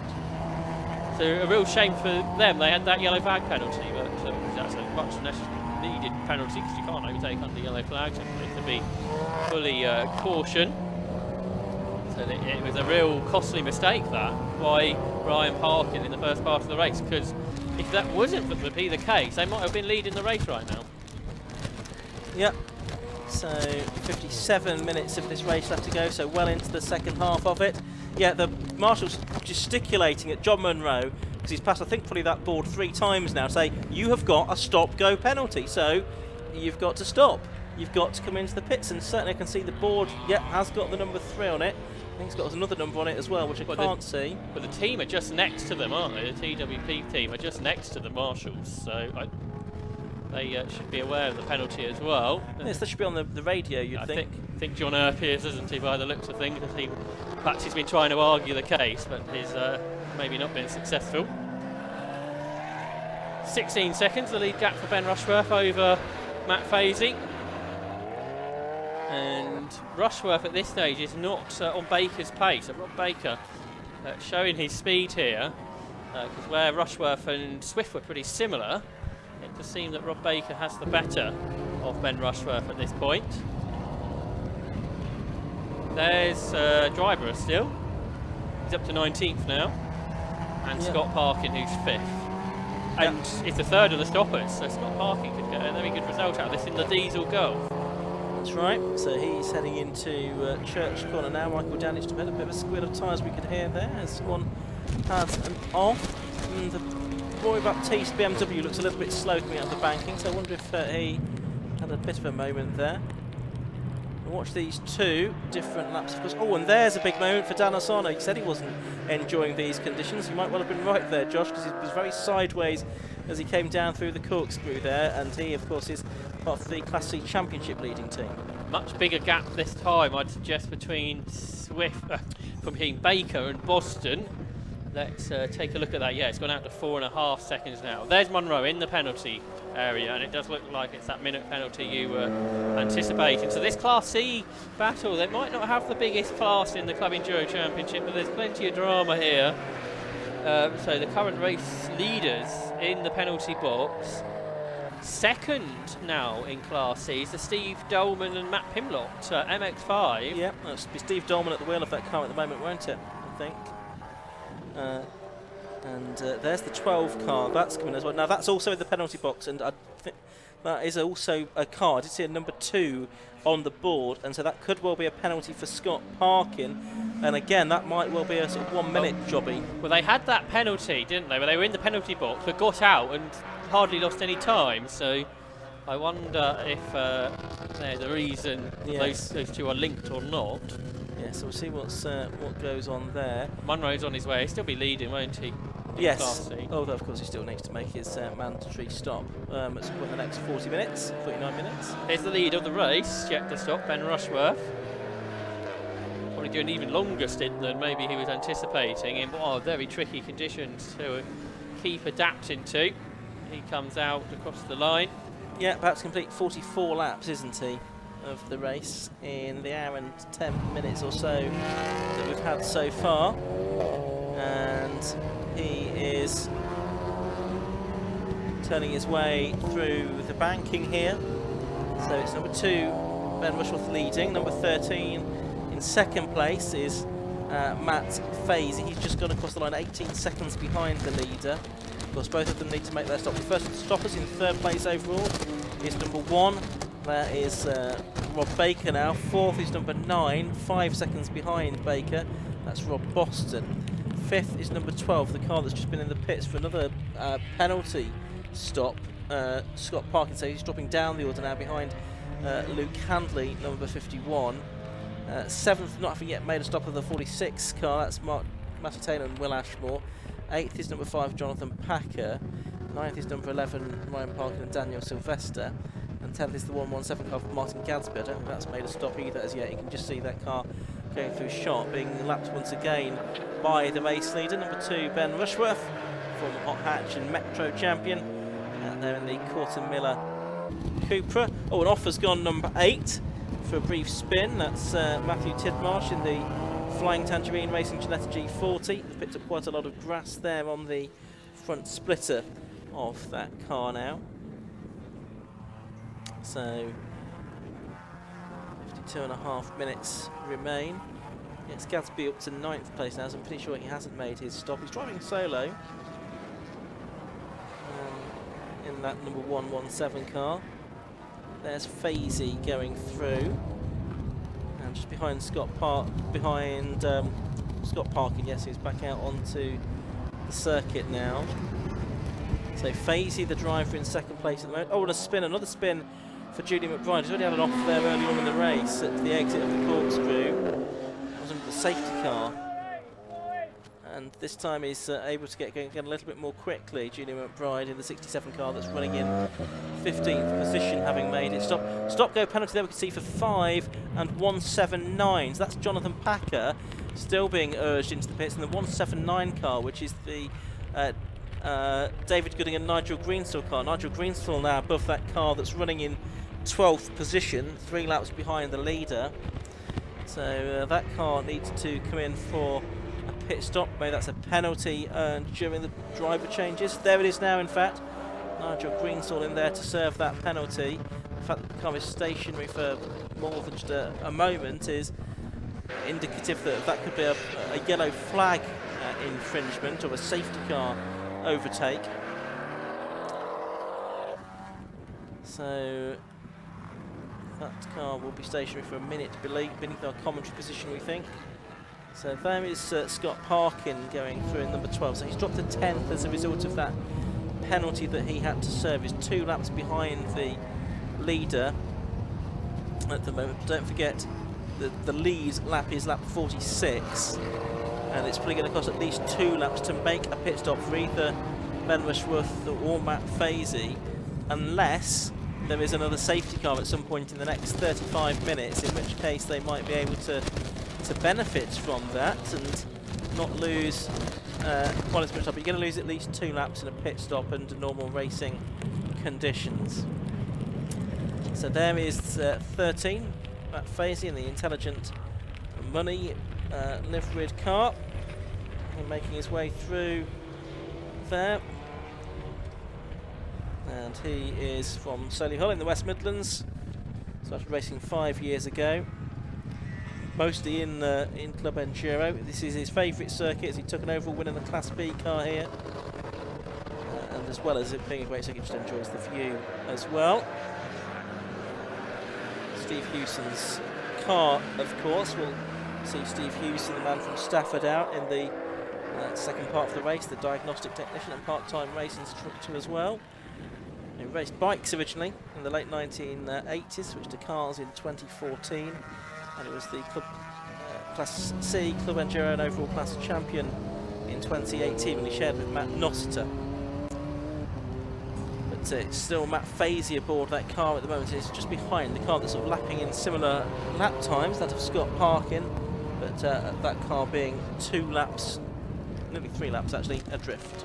Yeah, Scott Parkin's obviously lost a lot because of the penalties, much like his brother had earlier on, that dropped the Audi that now runs in 7th. But Daniel Sylvester at the wheel, still one of the quickest drivers on the circuit, soon might gain some more positions. But there is the Porsche that you've been telling us about of Fazy, now 21 seconds behind Ben Rushworth, and as I anticipated, across the line Daniel Sylvester goes 6th, ahead of Jonathan Packer. So he's recovering well. There's the second place car heading downhill towards the Corked Group. Yep, and that Porsche was bought as a crash road car in 2020 and self-converted by Steve Hewson. There's Luke Handley, so he for the moment is in 5th place overall and 3rd within Class B, although that will become 2nd effectively, won't it, I think, once Fazy has pitted. He's a long way behind Rob Boston though, isn't he, the class leader? Yes, that's true. And he's being caught for a position on road by Dan Sylvester, who's 20 seconds back, but lapping 4 seconds a lap faster last time around. So that's quite big gains that Dan Sylvester is making, who's 3rd in Class A at this stage. Oh, big slide there. Who was that? 169, which I think is William Lynch, and here's E46 M3. Looking at Class C, it looks likely to me that when they make their stop, John Monroe and Nick Dougal will lose out to Steve Dolman and Matt Pimlott. It's for the lead of that class. Joel Oswick and Dan Orsano about 30 seconds behind Dolman and Pimlott. There's Packer back into the pits for a stop-go penalty. How many he had? Once again. At least the 2nd, if not the 3rd. Yes, well, he's been here for a few occasions. There's Handley heading up the hill, number 51. Just wondering, Ian, if we look at Luke Handley, whether he might be able to wrap up the Class B title in this race, because he came into the weekend 18 points ahead of Chris Freeman, who's retired. Jonathan Packer keeps getting penalties, so I think Luke Handley might be here on his way to wrapping up the Class B title a race early. Yes, that's possible. One more race to go is at Alton Park next month. Final round of this TEGIWA Club Enduro Championship. Packer still there serving his penalty. You can see the rain blowing across the pit lane as well. 3/4 of an hour or so left to go. There's the Classic Championship leading car to go through, Dan Orsano. What kind of lap times is he doing at the moment? He's doing 1:33s, so he is lapping a couple of seconds faster actually than Steve Dolman, who is ahead within that class. lapping several seconds slower, I should say, than John Munro, but he's going to hand over at some point soon-ish. So Nick Dougal, you would think. But at least you need to make a 3-minute pit stop either way, even if the late call is made for John to do the full race distance. There's Rob Boston as Nigel Greensill gets squeezed out over the curves, and there's some contact, and he comes back on with Jonathan Barrett. So Rob Boston will be pleased to have got out of that. But Boston is now 8 seconds behind Rob Baker, so he can't live with the pace of Baker, it would seem. There's Greensill. He's lapping the 124, so it's not too bad. He's 14th in the race in that M3. He shares with David Goodin. And they are one of the championship contenders in the Clubman Cup. Currently, I think, in 3rd place in the Clubman Cup. That's right, yes, in the Jeff Steele Racing car, behind Taylor and Ashmore and the Roses, who aren't here this weekend, so could well get ahead of Lewis and Aaron Rose, depending on where they finish in the overall running order. So Rob Boston leading the Clubman Cup at the moment, isn't he? That's right. And 2nd is the Holden, but yet to pit. Yeah. Taylor and Ashmore. And then, is Martin Gadsby's car a Clubman Cup car? Let's have a look. It's not, is it? I think it's got a sequential box, perhaps. So he's not in the Clubman Cup. So looking a bit further down the order, the car in the pit lane is Phil Knibb, who I don't think should be. It's not a scheduled stop, is it? It's already made its stop. So that was from what position? 13th. Okay. And is that Jonathan Barrett just going back out? No, it's the Browse car going out into the race again. That was the car that stopped earlier on. So I imagine that's Paul Browse now aboard there. 3rd, I think, is Nigel Greensill in the Clubman Cup at this stage. So doing a good job. So on that basis, they would go ahead of the Roses, I think. Yeah. In 2nd position with a round to go. There's Scott Parkin in the traffic. He's 8th now after his penalty. And did he? Oh, there's been contact behind. There's a big spin for Julian McBride, who got tagged by somebody there. It all got very tight. So that's a big speed at that point. Yeah, high speed spin there for Julian McBride. There goes that Paul Browse car ahead of him. Now, can Julian get the car followed? It would be tricky to get the car moved back round. He's going to have to drive onto the grass to do so, I think, to get back into the race. The car's moving now, though, isn't it? It is. Just behind us is on the National Circuit Link. Guess where he is. Were you blinded perhaps a bit by the tyre wall? Which won't make it so easy, because you know how fast the cars are going at this point. Yeah. So he's going to try to rejoin. No, he's not going to try to rejoin now, which is probably just as well, because Dan Olsano is heading there. The problem is there's no real gaps in the traffic. No. It might be quicker for him, although he might have to forego a lap, is to take the shortcut back here. Yes. And just forego that. The Holden for the pit lane. Yes, so the so car that's that's pit stop. 2nd in the Clubman's Cup. Will Ashmore is in to hand over to Matty Taylor. And he was 8th overall. Okay. So still Julian McBride is stranded there. There's no marshal's post there, so a marshal can't sort of indicate to him when there's a gap in the traffic to go for it. Now, I'm not sure if the Holden might have been involved in that incident. There was a lot of cars around the area. So here's Dan Olsano in the German Auto Works car. He's there in 21st, still behind the Dolman car. Julian McBride's got going, by the way. That's good news. There he is. That's good to see. Julian McBride, who was running 17th for that scary moment. Yes, so 41 minutes of the race to go. A couple of cars in the pit lane. Looks like Phil Knibb's going to get back out into the race, having lost a couple of laps probably with that extra stop. Daniel Sylvester now just 4 seconds behind Luke Handley for 5th, and was going 4 seconds quicker. So there's the Holden. Don't think there's any damage on that car. And there is the leader, just with Daniel Sylvester actually, is Rob Baker. So these are, I think, the 2 quickest cars at the moment. And just ahead should be a Golf. There, just ahead, Luke Handley. So don't think this lap Sylvester will gain that place, but perhaps on the next one. Maybe so. 40 minutes of this race remaining. Best lap still with Rob Boston, of course, a 1:17.62, but that was much earlier on when the conditions were much improved compared to where they are now. McBride is pitting after that off.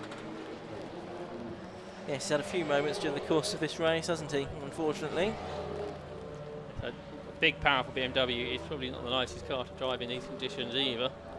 No, especially as we've had such a good weekend weather-wise before we got to this race.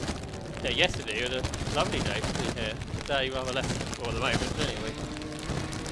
It was always forecast this way, though, that the rain would come in during the afternoon. You can see out the window now Daniel Sylvester is with Luke Handley as they head up the hill towards the hairpin. So that position will change shortly. There's a tyre change going on for Julian McBride. See if that helps having some new grooves. It looks like Daniel Sylvester has got through at the top of the hill and through into 5th position. And that's the third of the stoppers, isn't it? So that's a good recovery from being a lap down with a penalty early on. So still we wait though for Ben Rushworth and Matt Fazy to make their stops. They've only got 25 minutes to do that in now because you have to stop before the final 15 minutes of the race. Yeah, so probably Ben Rushworth's longest stint he's done, I think. There he is, I think, the leader, number 2. Yeah, and just going past the MX-5 there. He's half a minute ahead of Matt Fazy, 66 seconds ahead of the third place car, Rob Baker, who is lapping slightly quicker than him. That's the 52 car, which is the car that will I think take the lead in the Class C once John Munro pits. The Steve Dolman driven MX-5. They're 28 seconds ahead of Dan Orsano at the moment, who's third within that class. Has the Dolman car pitted? Yes, that did pit. We did spot that. Yeah. Okay. Currently, he's being caught by Dan Orsano, just 12 seconds back. So despite the longer pit stop, the German Autoworks BMW might still get a very good result out of this. Yeah, could well do. There's the Jonathan Barrett BMW just coming onto the screens now at the exit of the corkscrew to complete another lap. That's car number 7. It runs in 17th position. Still the Army Motorsport cars in the pit lane, so it's a longer stop than I think it ought to have been. To hand over to Matty Taylor. Obviously quite a lot of fuel perhaps to go into that car. Yeah, and the scrutineer just pointing something out as well, I think. There's Greensall, who started the lap in 12th, but I think he's got past William Lynch for 11th. In the top 10's the Janetta, that pitted, didn't it already? Yes. So Matthew Tidmarsh and Chris Webster on for a pretty decent result here. The best result we've seen from that car this year.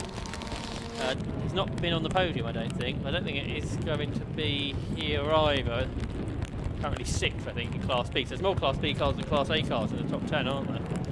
Yeah, there's the Class C leader at the moment, John Munro, in the TWP Racing number 3 car, sharing with Nick Dougal, of course. But John, 24 years of age, from Banbury now, having moved down from the Highlands, is a video producer. And he started racing in 2015. He was the Max 5 champion in 2016. He was a Scottish Sprint champion in 2014 as well. And he's been racing his team for a few seasons now. Nick Dougal, his teammate from Northampton, the MRF tyre supplier. Started racing in 2008. We'll see him soon, but not just yet, because John Munro staying out there for a little bit longer. The car prepared by TWP, Wrexham University. So I guess this is one of their 2 home races between here and Alton Park, which is the final round of the championship next month. So there's Munro. And he's in the 13th position overall, 52 laps in the book for him, 56 laps in the book for our race leader Ben Rushworth, who also has yet to make a stop. Cars heading through Church here, including John Munro, but the Audi TT of Daniel Sylvester has just passed them. for John Monroe and Nick Dougal. Their best result so far this year was second, which came at Croft, Class C. We've got Carl Swift here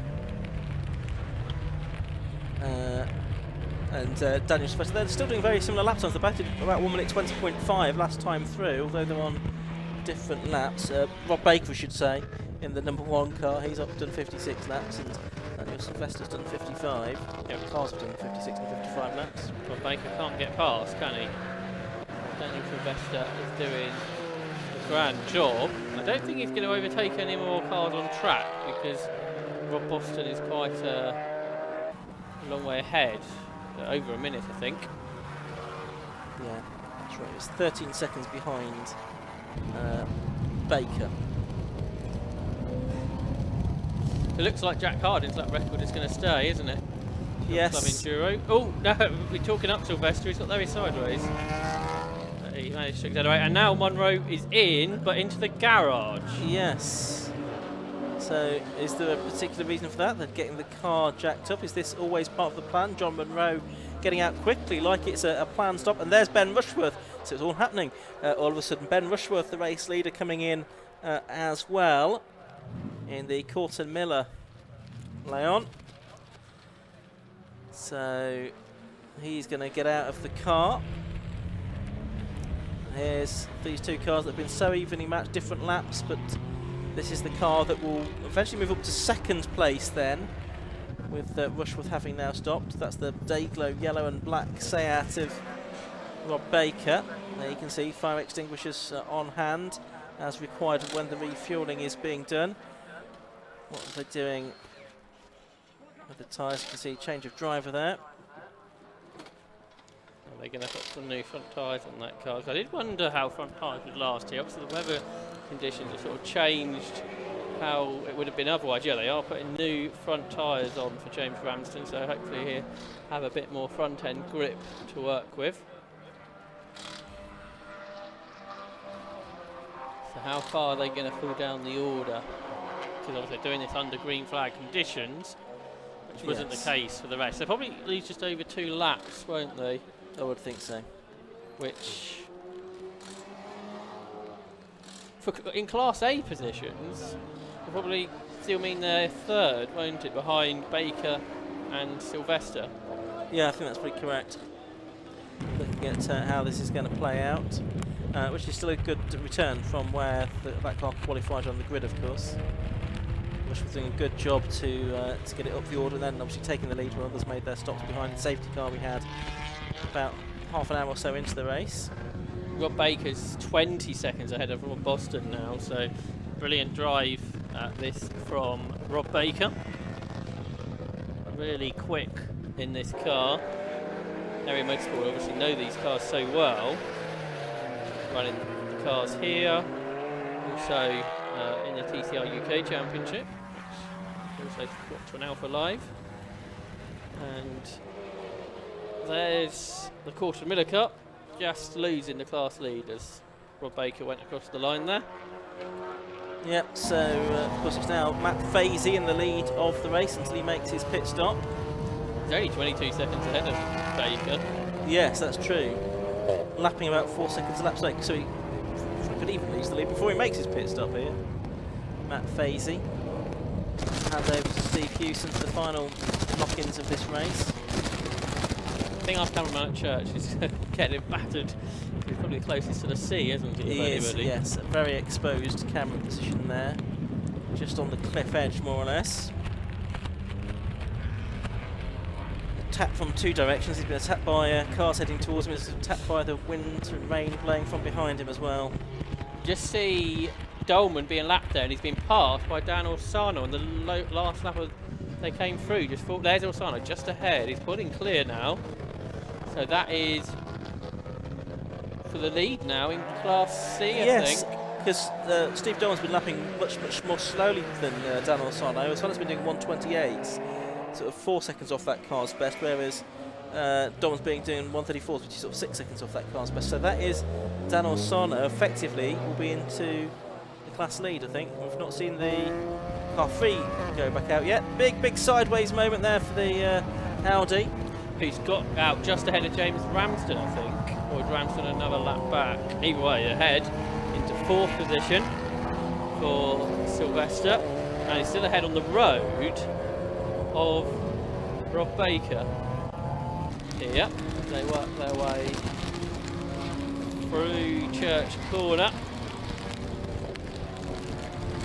Yeah, I think Ramsden's another lap back, isn't he, on Sylvester? So Luke Handley has come through to 5th.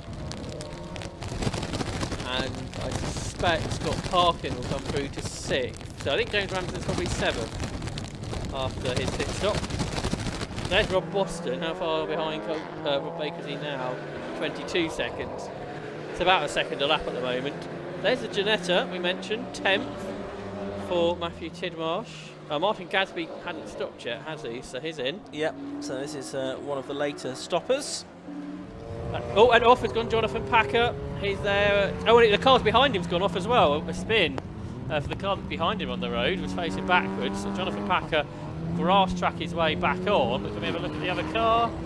Oh, there's a couple of cars involved, perhaps. Luke Browse, he's had a moment, or Paul Browse, that will be in the Stowmarket last car, which seems to have come to a stop again. Just on the inside of the banking, with half an hour of the race to go. Is that car going to fire up? There's lots of movement inside the cockpit. Yes. There's the Gadsby car in the pit lane then, number 117. Being driven solo this weekend. I think Greensall is into 2nd in the Clubman Cup now. After the pit stop for the Holden. Paul Browse car still there, isn't it? Which is a slight worry. You can see safety car lights are on at the end of the pit lane. And I think Michael Downey 3rd in Clubman Cup. The safety car's going out onto the circuit.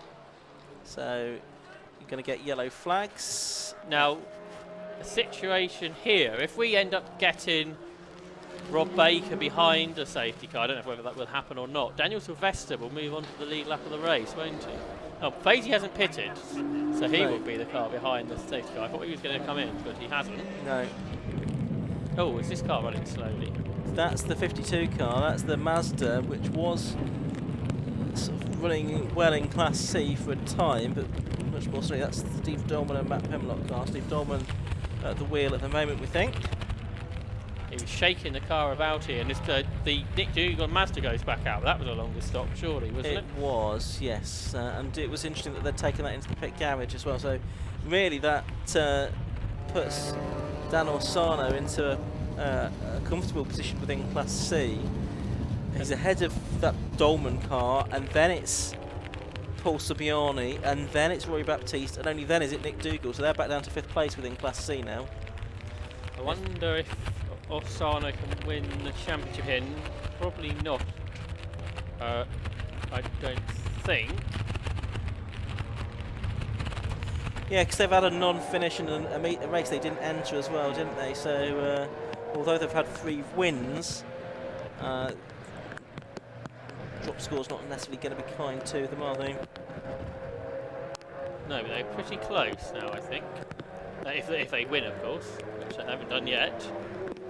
No, they've got 27 minutes to go, some of which will be behind the safety car now, while the Paul Browse car's recovered. I think Hayes and Subiani will have to finish 2nd behind them to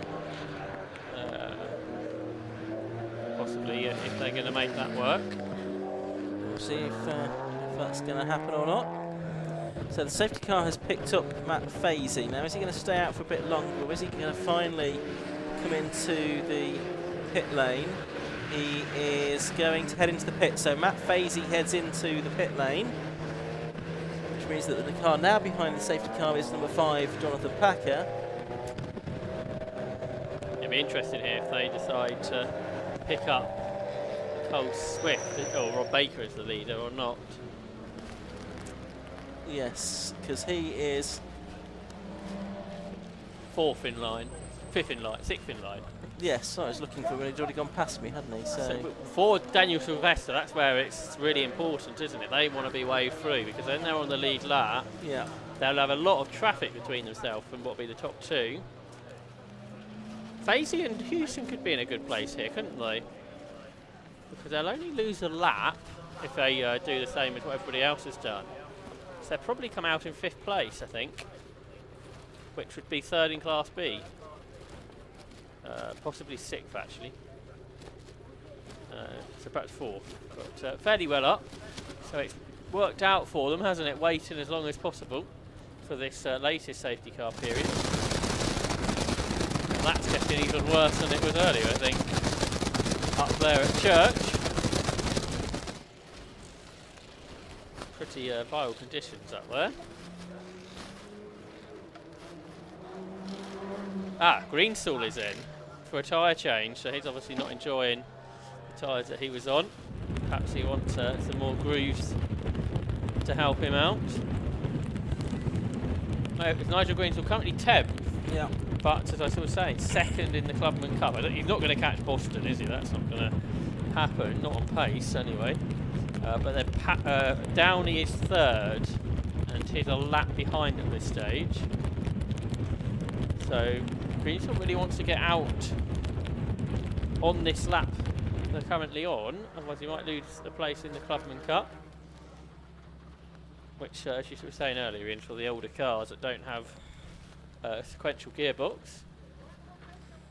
So, yep, they're going to get that car back out into the race. It looks like they shouldn't lose a further lap because the green light's still on. It is, so they'll get that car out, I'm sure. Back into the race. 24 minutes to go. Here at Anglesey Circuit, this final race of the weekend for the 750 Motorcycle TEGIWA Club Enduro Championship, which close to being resolved in the various classes, and with still the remaining meeting of the season to take place at Alton Park next month. Matt Fazy entertaining us there in the pit lane. But now back to the serious business of getting Steve Hewson back out into the race. There's the Paul Browse car, number 22, about to be brought back to the paddock now that there's a gap in the traffic. So that's the second time that car's had to be brought back during the course of this race, I think. So possibly they will admit defeat now, the Browse team.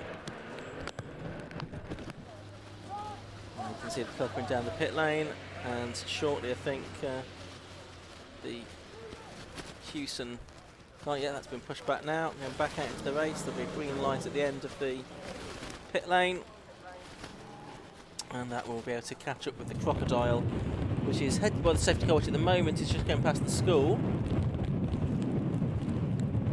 And they're starting to climb up towards Rocket on a wild afternoon in Wales. Well, they're really having taken a turn for the worse this afternoon here. After a glorious day yesterday. It's the kind of place where you can get 4 seasons in one day, though, Anglesey. It's distinctly autumnal at the moment.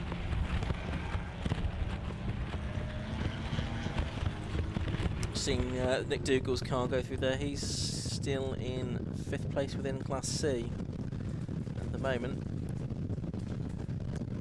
So a long pit stop for the TWP team, which hasn't gone therefore entirely to plan. The safety car lights are out, so it looks like the race is going to get back underway. The safety car is in, the green flag is prepared, so with just under 22 minutes remaining, the green flag waves, and we go back racing once again. As there's the safety car coming down the pit lane. So Carl Swift was 6th in line, and is still just behind there for the Daniel Sylvester Audi TT. And Lowe will try and pick them up as they come out of the banking. They've got to 3rd and 4th in the queue now, Sylvester, and then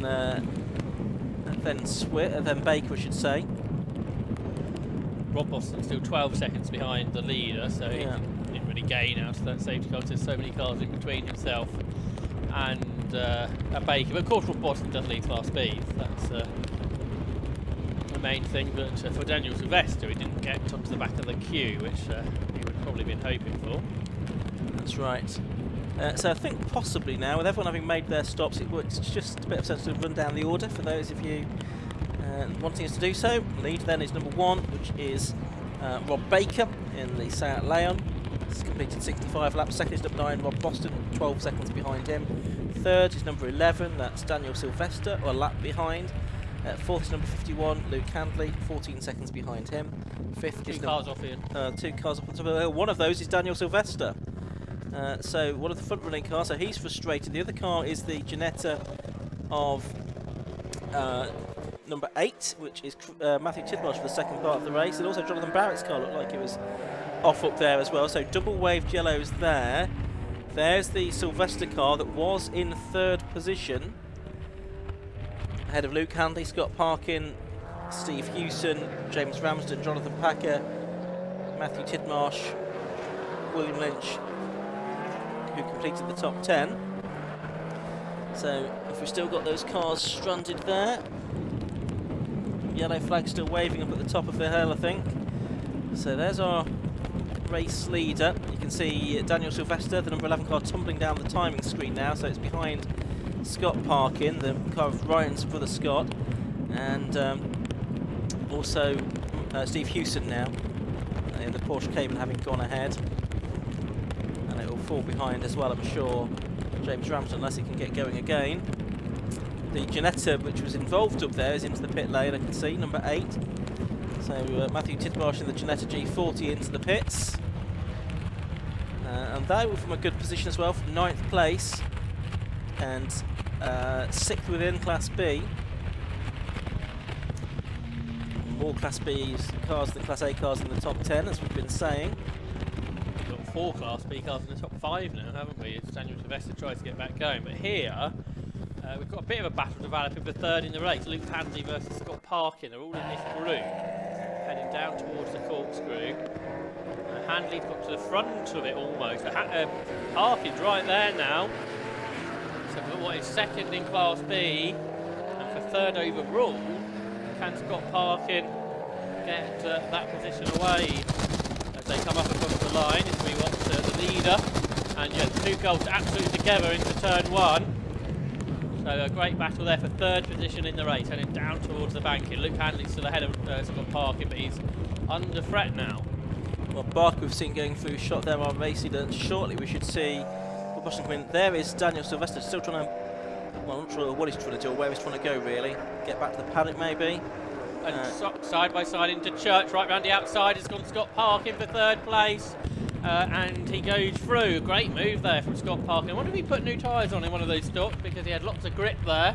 And they're both being reeled in by Steve Hewson on that lap. Steve Hewson was 4 seconds quicker than Parkin. It might have been down to traffic, but he's only 5 seconds back. So for the podium positions in Class B, they're up for grabs. Yes, certainly are. So keep an eye on that one if we can. They're heading into the yellow flag zone at the top of the hill. The race leader's gone through to complete that number 68 now. And just having a look to see those cars going back down towards me, towards the corkscrew. Daniel Sylvester is at the corkscrew now, but you've got Scott Parkin, then you've got Luke Handley, and then you've got, yes, the Cayman closing on them now. How far behind was the Cayman? Is 5 seconds behind at the start of the lap. It's probably still about 5 seconds behind, I reckon, as they headed into the corkscrew. We'll get official confirmation of that as they come over the line this time, but certainly it is now for 2nd place in the Class B, 3rd overall, Scott Parkin, number 12, and the Cayman has just crossed the line as well, waiting for the screen to update itself, and he's actually lost a bit of time. He's lost a couple of seconds on that occasion as Steve Hewson, so he's now about 7.6 seconds behind behind Luke Handley. As for the pits is Daniel Sylvester in the number 11 Audi TT, so their race has really come unstuck. The car gradually tumbling down the timing screen, showing at 8th at the moment. 16.5 minutes to go. That's the number 66 car we can see on screen, which is 3rd in Class C. That's Paul Sabiani at the moment. I think that pass that we saw from Scott Parkin on Luke Handley was important for the Class B Championships. I think that pass has meant the championship's going to continue on and be decided at Oulton Park. There's the Audi heading into the pit garage. Looks like the race is over for the car. 16 minutes of the race left to go. So there's the Steve Hewson Porsche Cayman then. Has he had a better lap this time? Is he able to catch Luke Handley? Luke Handley's just gone across the line now, and Steve Hewson about to do likewise. So when the screen updates itself, we'll let you know the gap between them. It is now nearly 7 seconds. It's about 7 seconds between them, but Handley's lost 3.8 seconds to Parkin. So looks like Hewson lapping faster than Handley, but not as fast as Parkin. So maybe third place is in the class B is the limit of Steve Hewson's ambition here in the Porsche Cayman. Packer just went off at the rocket while you were talking about that. Didn't lose huge amounts of time in all of that. As leaders are working lap 70, 15 seconds between Baker and Boston. There is the leader. Yep. And it is Rob Baker then at the wheel of it, as it has been for the majority of this race. Carl Swift stopping fairly early on. And they're on their way to winning the overall championship here too. Yes, of course. They've obviously dominated Class A this season, but looking for the overall title as well. These have just been class battles possibly to resolve at Alton Park. Yeah, B&C looking like they might go all the way. In the race, Dan Orsano leads Class C by 6 seconds over Steve Dolman. Now we just see Jonathan Barrett being lapped by Rob Baker, the 50-year-old financial analyst from Tunbridge, who started racing in 1999. In 2019. Done various races, Brit Car Trophy, done the 500-minute Enduro car race at Brands Hatch as well. And he's there in the Saxon Motorsport Straight 6 3.2 litre Alexander Abrams BMW Car Club Racing Championship car. There is a very wayward Rob Boston going through. He's in second place, 16 seconds behind the race leader Rob Baker, leading Class B by a very comfortable margin indeed.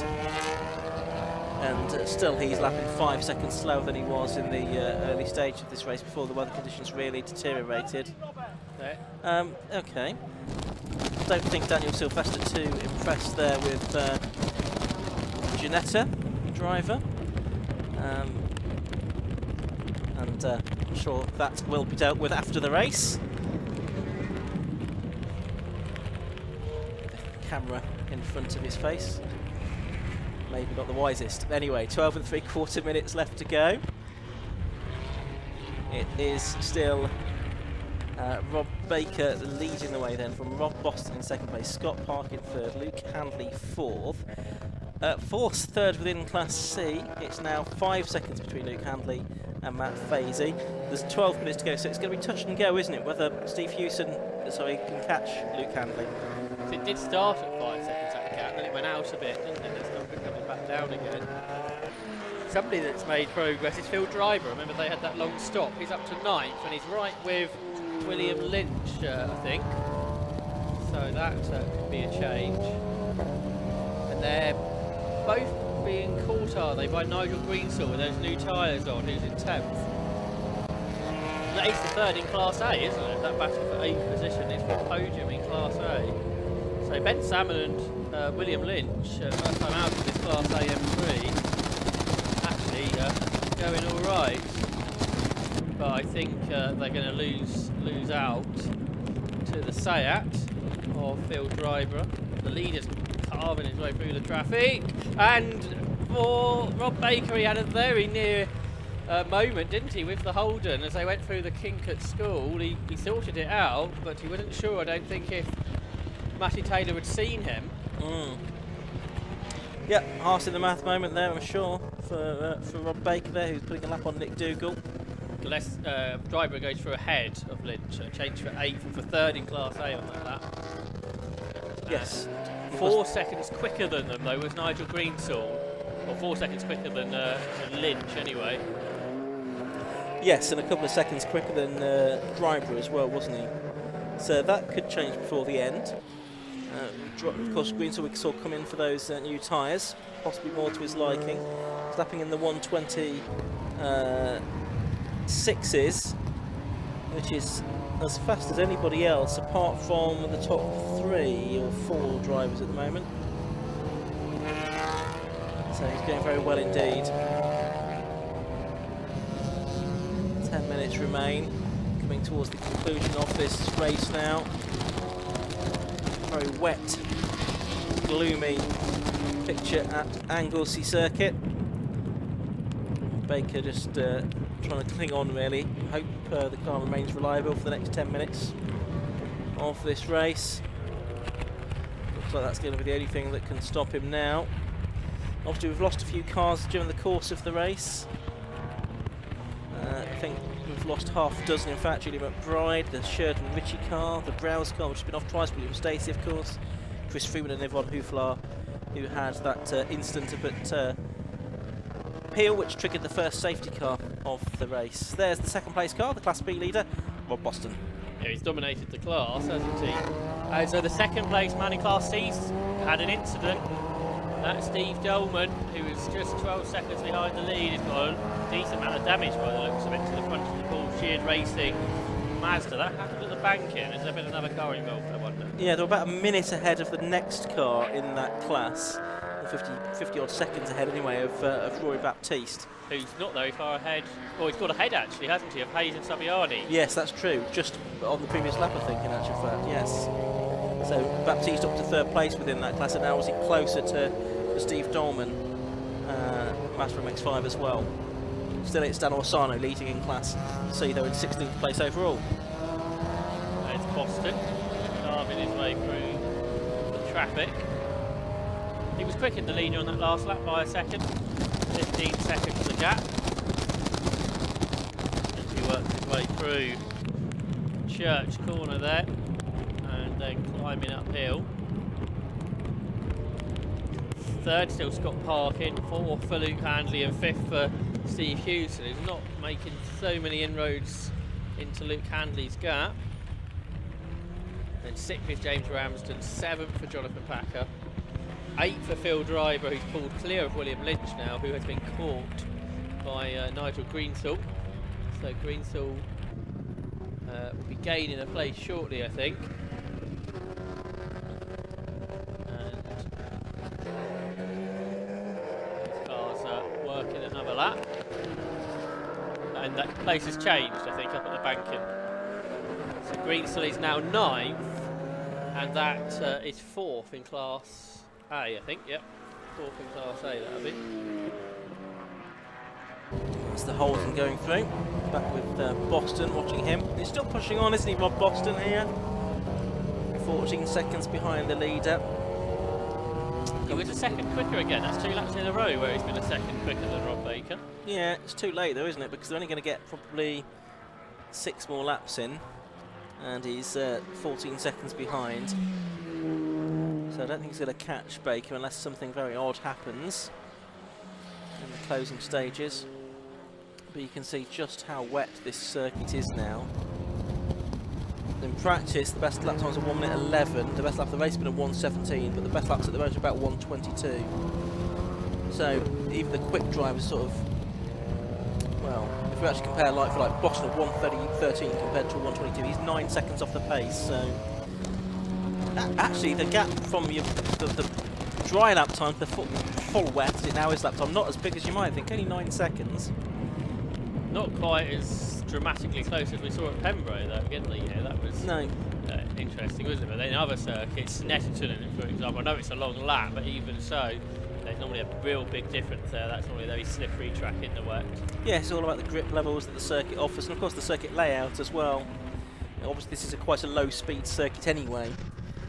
So I guess the speed differential is not quite as great. That's the number 12 car then, running in third position, Scott Parkin. He is about 10 seconds clear now of Luke Handley.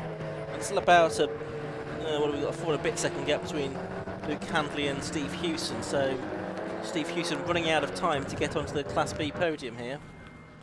Yeah, I don't think that's going to happen. It stayed really at 5 seconds, around there, a bit more, a bit less, for a long time now. Scott Parkin goes through. He's a long way clear of those now.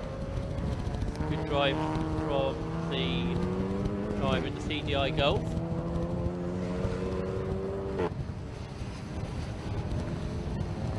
And he goes through the banking. 5.5 minutes left on the clock.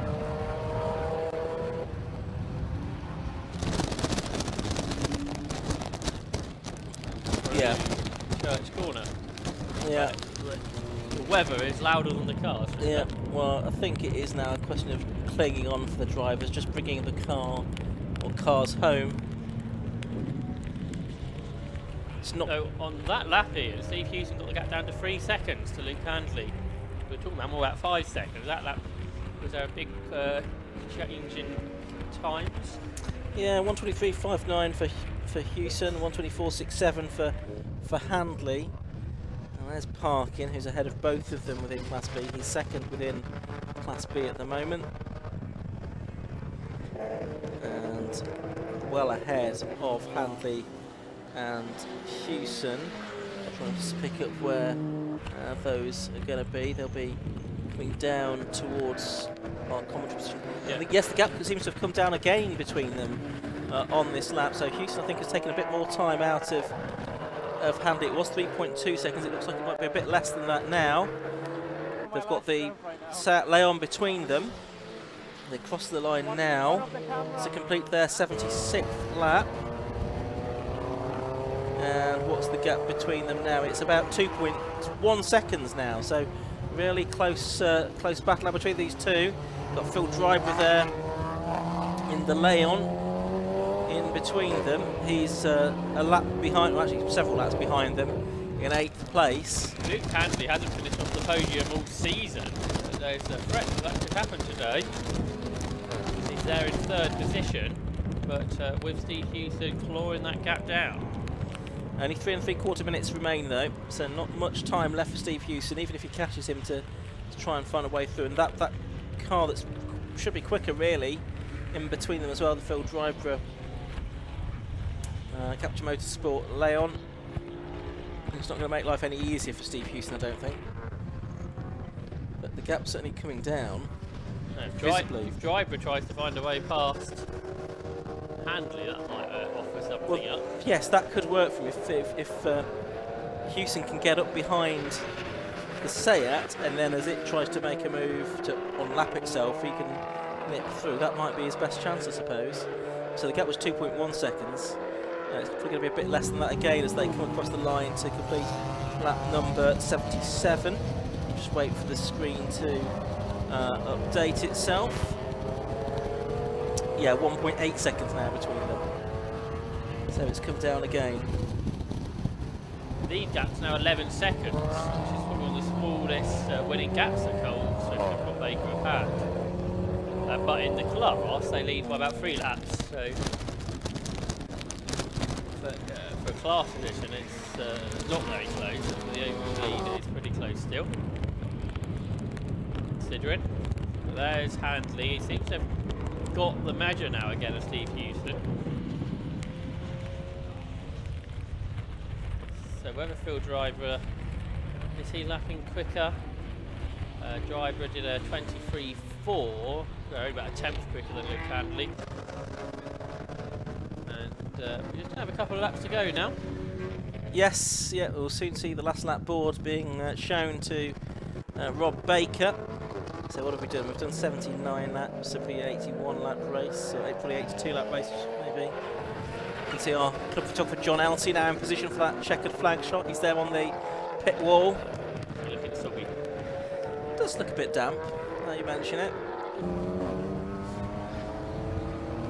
There goes the Hewson car through again, and I think the gap has come down again. Yes, about 1.6 seconds, but I think he is running out of time. Just looking, yes, here comes the car of the race leader, and did the last lap board go out or not? Yes, I think the last lap board is shown there. Yeah, Can't quite tell. Yeah, well, we only had 1:15 to go when he crossed the line, Yes. so certainly should be the final lap of the race. Ought to be. So there's Handley, there is Drybrough and the car behind him. So these have got a lap and a half to go. Is Steve Hewson then. So they're getting closer all the time, but possibly just going to run out of time, Steve Hewson. Quite a lot of traffic here though, so there's still a bit to go on there, isn't there? Checker flag certainly being made ready beneath me now, as Rob Baker is up at Rocket. I can tell so he's just behind that group of cars there, which is coming down to start its final lap. There's our Class C leader as well, Dan Orsano, number 53. Here's our overall race leader though, number 1, Rob Baker. They've won 4 of the 5 races so far this season, Carl Swift and Rob Baker. Between them, checkered flag is made ready. The car is coming through the final corner now, and the checkered flag waves, and it is victory for Carl Swift and Rob Baker in the TEGIWA Club Enduro Championship. Second place will go the way of Rob Boston, and he will win Class B as well. Congratulations to him, a very good drive from Rob Boston in these difficult conditions.